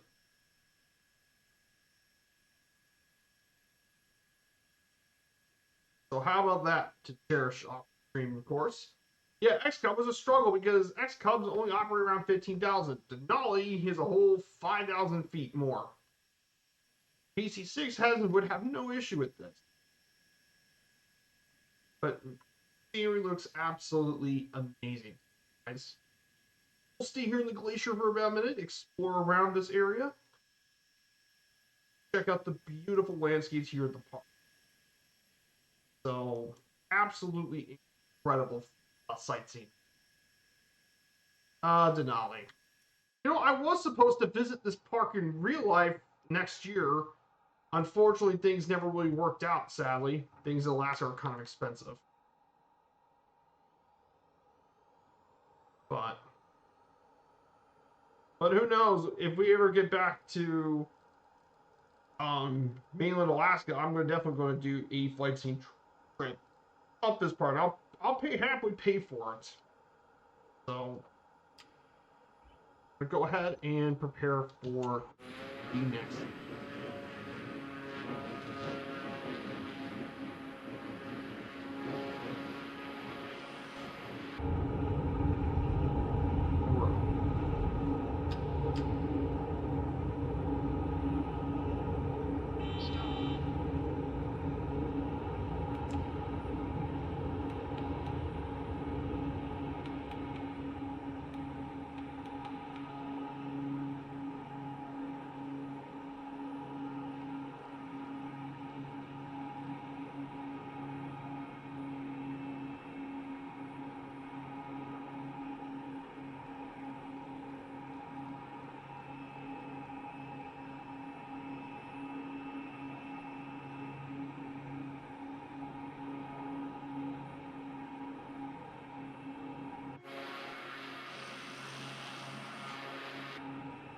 And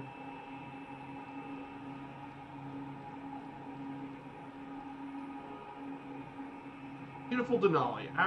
Yeah, bushes, I know. Not in real life, but blame the simulator. I blame the sim for it, okay? Yeah, look at these peaks, everyone. This is why I wanted to do the National Park series in this simulator. With how well this sim has really developed the geographic objects.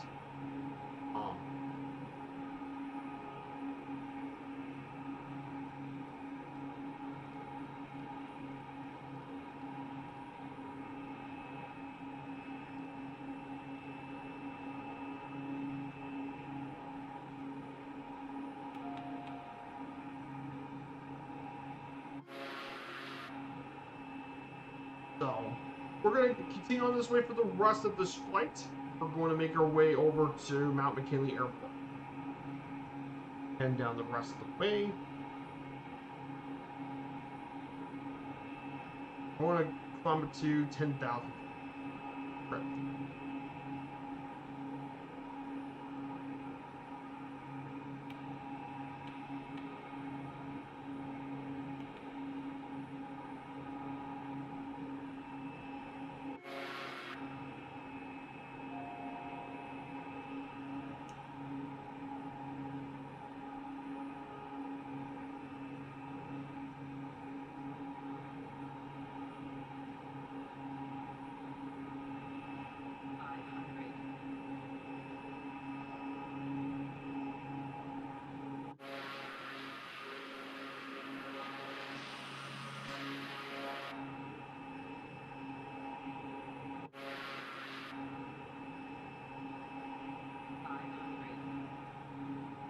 climbing through all this is crazy. What a beautiful park at Denali. If you definitely love nature and loving mountains and stuff, this is definitely a bucket list. Denali's just, there's not many like Denali Park. So I hope you guys enjoyed Denali. We'll be, our next national park, by the way, will be at beautiful Acadia in Maine. Just a bit of a preview. So here will be our preview for our next national park flight. Show you preview here for our next national park flight. We'll start here in Millinocket. We'll make our way over to the tallest peak in the state, Mount Katahdin. From there, we'll head up west. We'll go through the Appalachians here. Make our way to Sugarloaf Mountain. Then from there, we'll head down south, fly through to 12 Mike Echo, and from there, we'll head our way over to Deseret Island. We'll be paying a visit to the sceneries, check out through Cranberry Isles, and then we'll make our way through the park. Northeast Harbor, Echo Lake. We'll go through Echo Lake as well.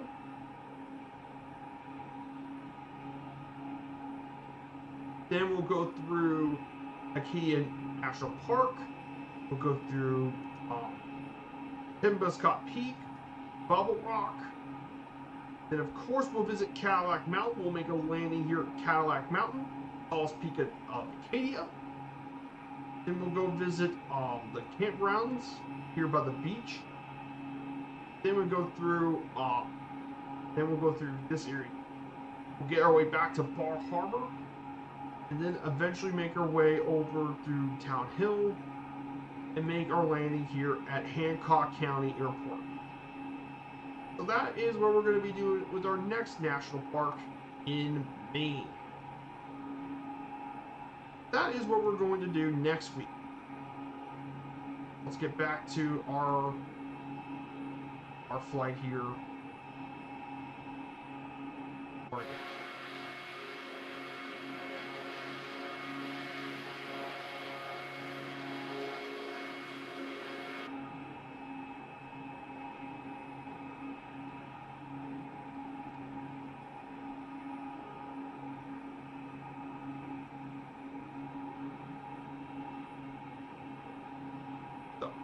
Pretty cool stuff.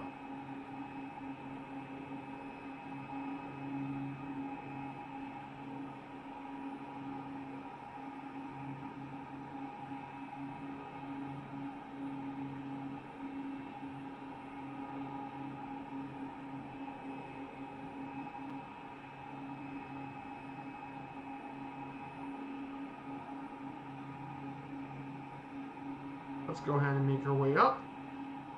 Climb over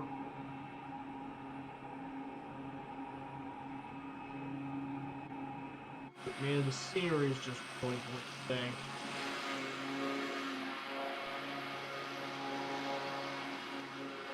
Turn on the volume a little bit. I guess we have one more bit of climbing out to do.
But once we climb through it, the rest of the mountains and stuff should be bad.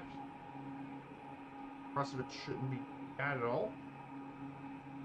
And we can climb down to a lower altitude. We're gonna probably gonna see about 6,000 feet.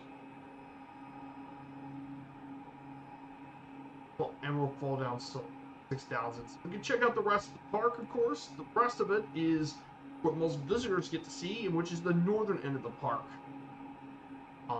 Lots of trails and overlooks across this area.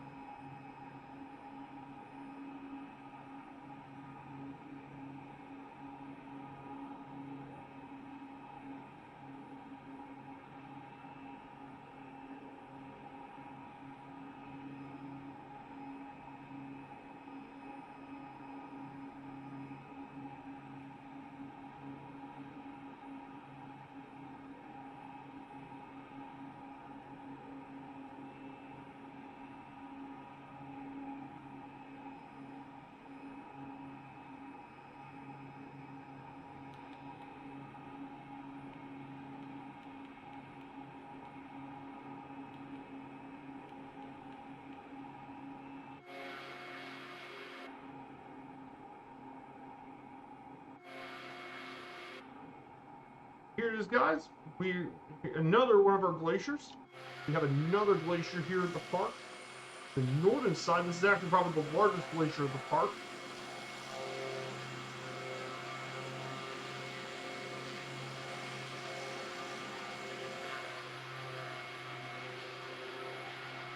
A huge glacier.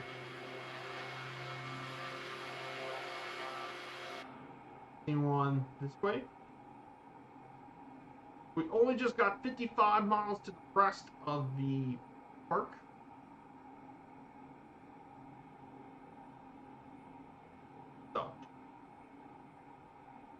So in other news, from other sports, the NFL is going to be, other NFL games are going to be playing this week for the National Football League. Biggest game this week probably for this Sunday. Probably Jaguars Broncos is the biggest game because whoever probably wins that helps determine the #1 seed, AFC. That's a huge game this week. So that's a big NFL game this week. And then some bit of the college football playoff has happened yesterday. The start of it was the college football playoff. Miami versus Texas A&M. That was defensive snooze fest. It's defensive slugfest defensively. Offensive snooze. Defense was dominant. And it was a win for Miami. Defeating A&M 10-3. Delaying Ole Miss, it was not even close. Ole Miss absolutely destroyed them 41-10. And then the Oregon Ducks massive game, the final game of the FBS playoff. It was 51-34 offensive shootouts. However, it wasn't really close because in the first half, it was pretty much over with Oregon scoring 34-3 at the half. It was not even fair. So it was a complete dismantling of the playoff bracket. Combine that with Thursday, what happened on Friday with Alabama defeating Oklahoma. So the playoff has officially been set for the next round, which we'll be covering, which not this week. We're not covering the playoff. Unfortunately, all the stuff for the Friday stream is going to be not around. So the next playoff bracket for the next divisional round in the Rose Bowl will be Indiana, Alabama, Hoosiers in the Tide. Should be a massive game, of course. The Hoosiers at the Rose Bowl, the #1 seed. I mean, if Indiana's for real, they need to beat Alabama. Because if I can prove it's not a fluke, it better be Alabama. Then we have Texas Tech, Oregon. Should be an extremely exciting game. Texas Tech and Oregon should be an absolute offensive slugfest. I think there's going to be a lot of points scored in that game.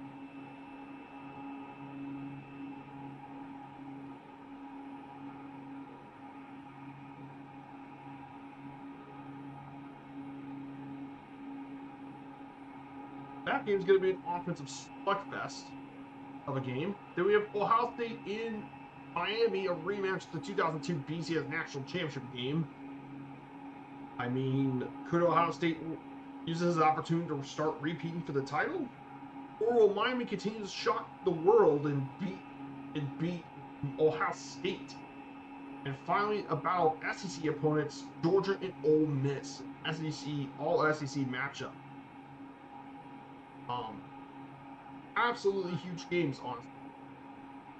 As who I think will advance to the next round, I think Indiana beats Alabama. It will be close, however. I think Oregon Texas Tech can go either way, but I'm probably gonna give it to the Ducks. And Oregon's gonna knock out Texas Tech in that game. I have Ohio State beat Miami, and Miami definitely had a pretty good win at Kyle Field. I just think Ohio State's just a bit better.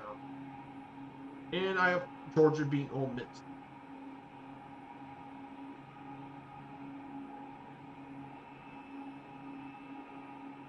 So I think it's going to be a very intense college football playoffs for the next round. Then other sports playing today, of course, for soccer.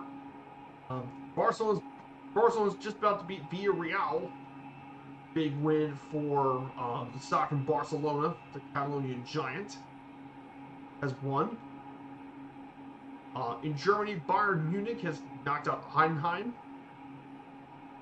Good win for the Bavarian Giants club. Of course, Atletico Madrid beat Girona. That's not surprising. Girona is a relegation club.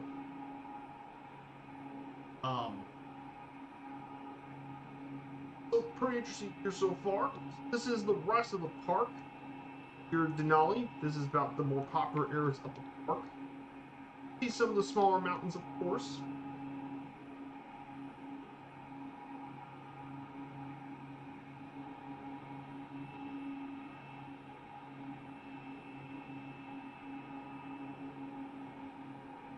Add and turn.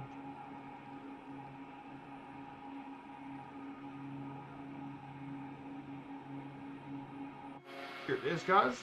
Denali National Park. This is from the north side of the park. You can actually see Denali from the back view, of course. Is Denali herself, and she's not hard to miss.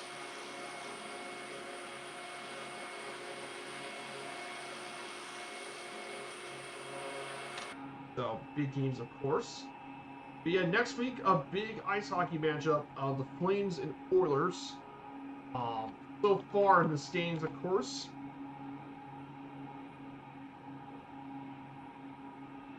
In the standings, in the Western Conference, the Oilers are actually third in the Pacific Division. Behind the Ducks and the Golden Knights. The Flames are one of the weaker sides in the Western Conference this year in the Pacific Division. They're third to last in the Pacific Division, but still doing better than clubs like Nashville, Chicago, and Seattle. So, that being said, I still think it's still an important matchup.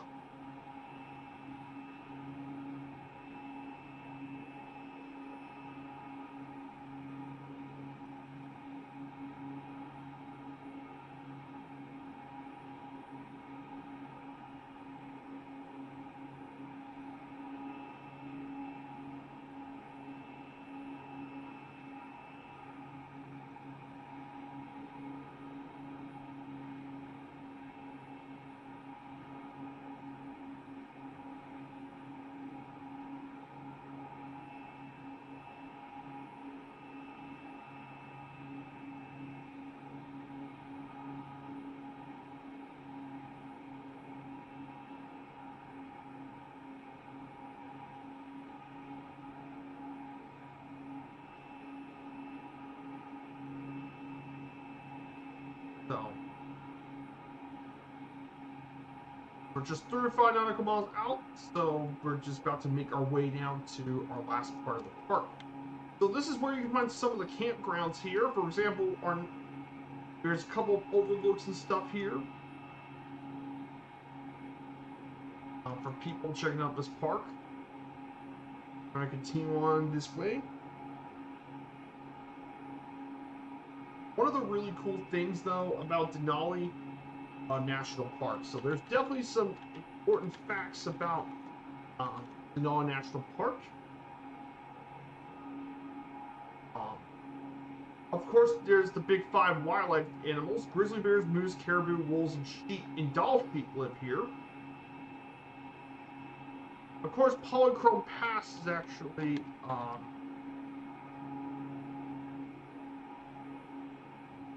Polychrome Pass, by the way, it has in this really unique area is actually because of the colorful volcanic rocks you can see from the overlook. You can see all the different kinds of rocks and stuff. It's a very popular viewpoint here in that area of the park.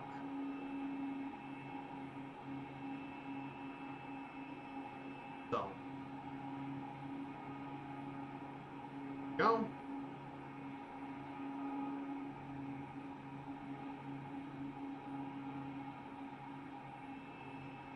Break. Turn. Shortly, of course.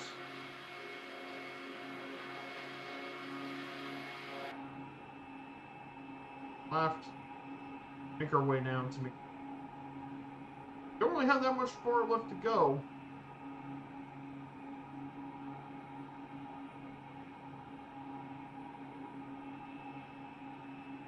Hope you guys enjoyed this. This has been a lot of fun.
Here it is. A bit more of our views.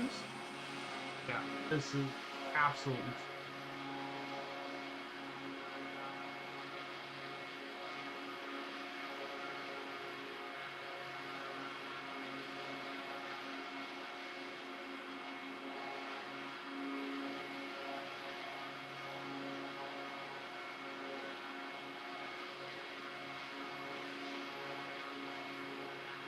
Okay, they got the Brazil schedule set up. Okay, this is actually good. They got the Brazil sleeve schedule set up, so this is going to be pretty nice for our next game.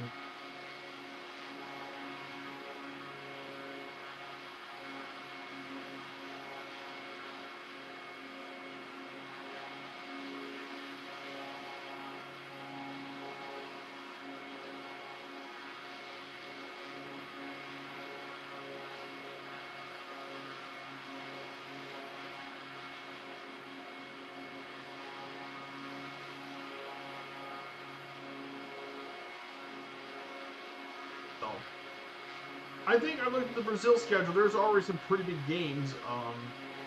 The one I'm probably looking forward to, Botafogo and Fluminense is going to be a pretty interesting one.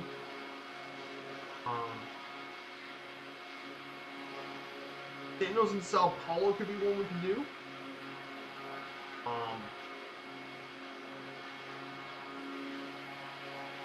But I think the one I'm really interested in doing, of course, and one I think we'll definitely do is Botafogo and Flamengo. One of the big the rivalry derby between these two. Botafogo, Flamengo could be one.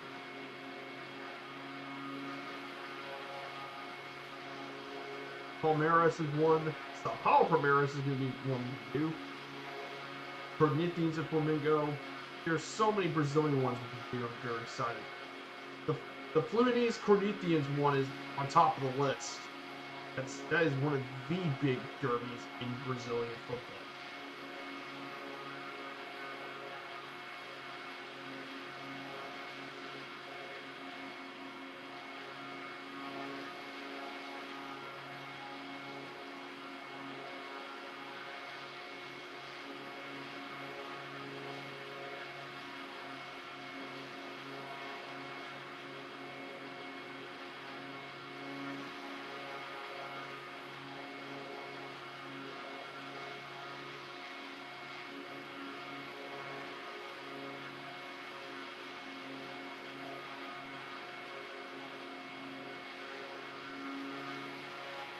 Yeah, Brazil's going to be an amazing one when we do the series for Arcadia flights. Brazil.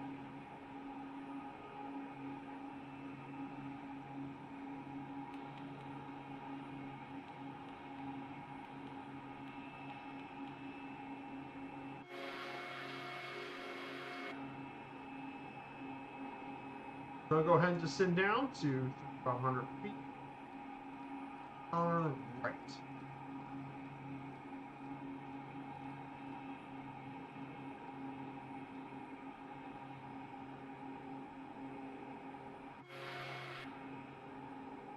I'm going to descend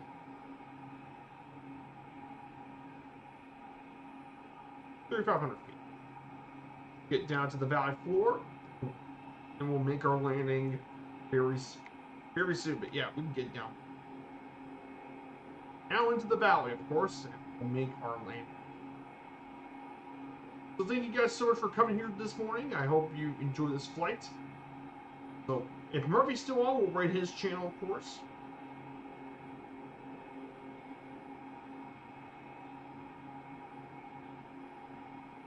There's the Corinthians Palmeiras game, April 12th.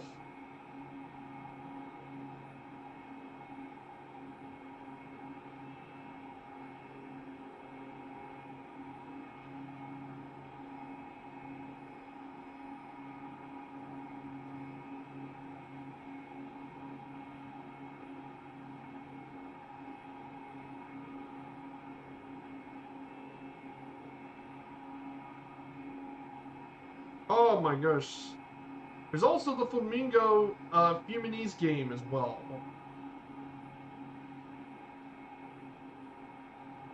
Either pick that game or the doubleheader.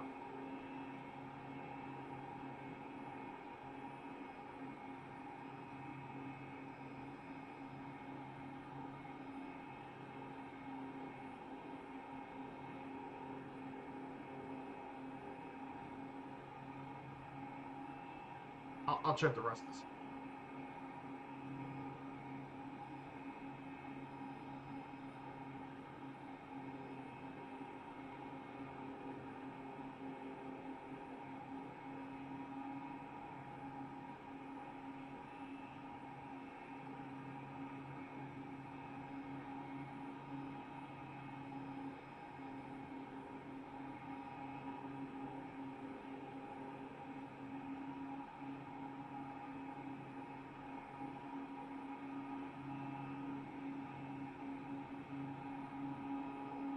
There's also Botafogo Vasco, another big one too in Brazil.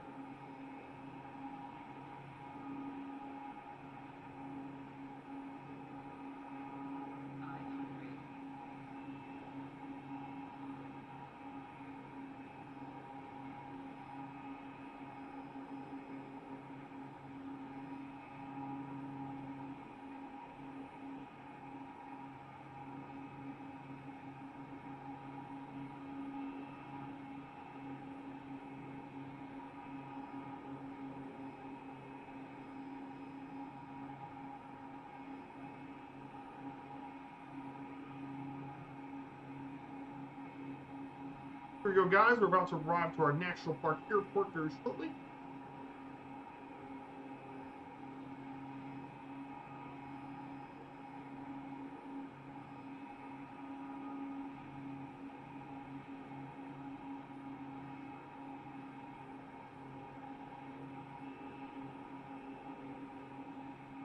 So we're going to go ahead and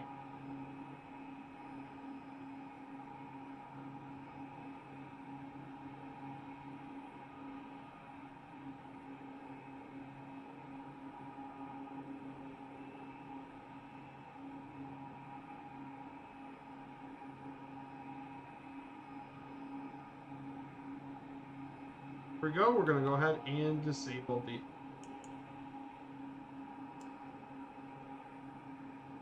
and get this ready for our landing here. McKinley National Park.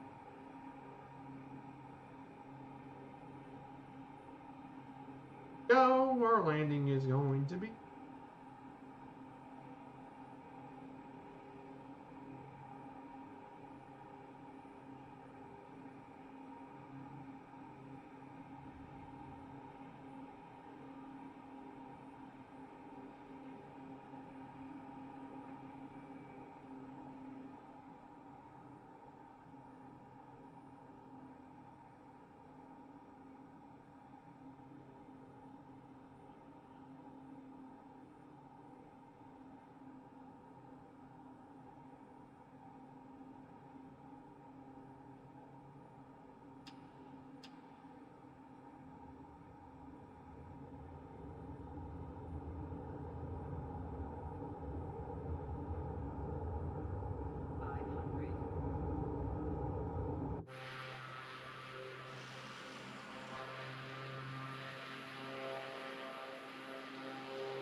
Here we go.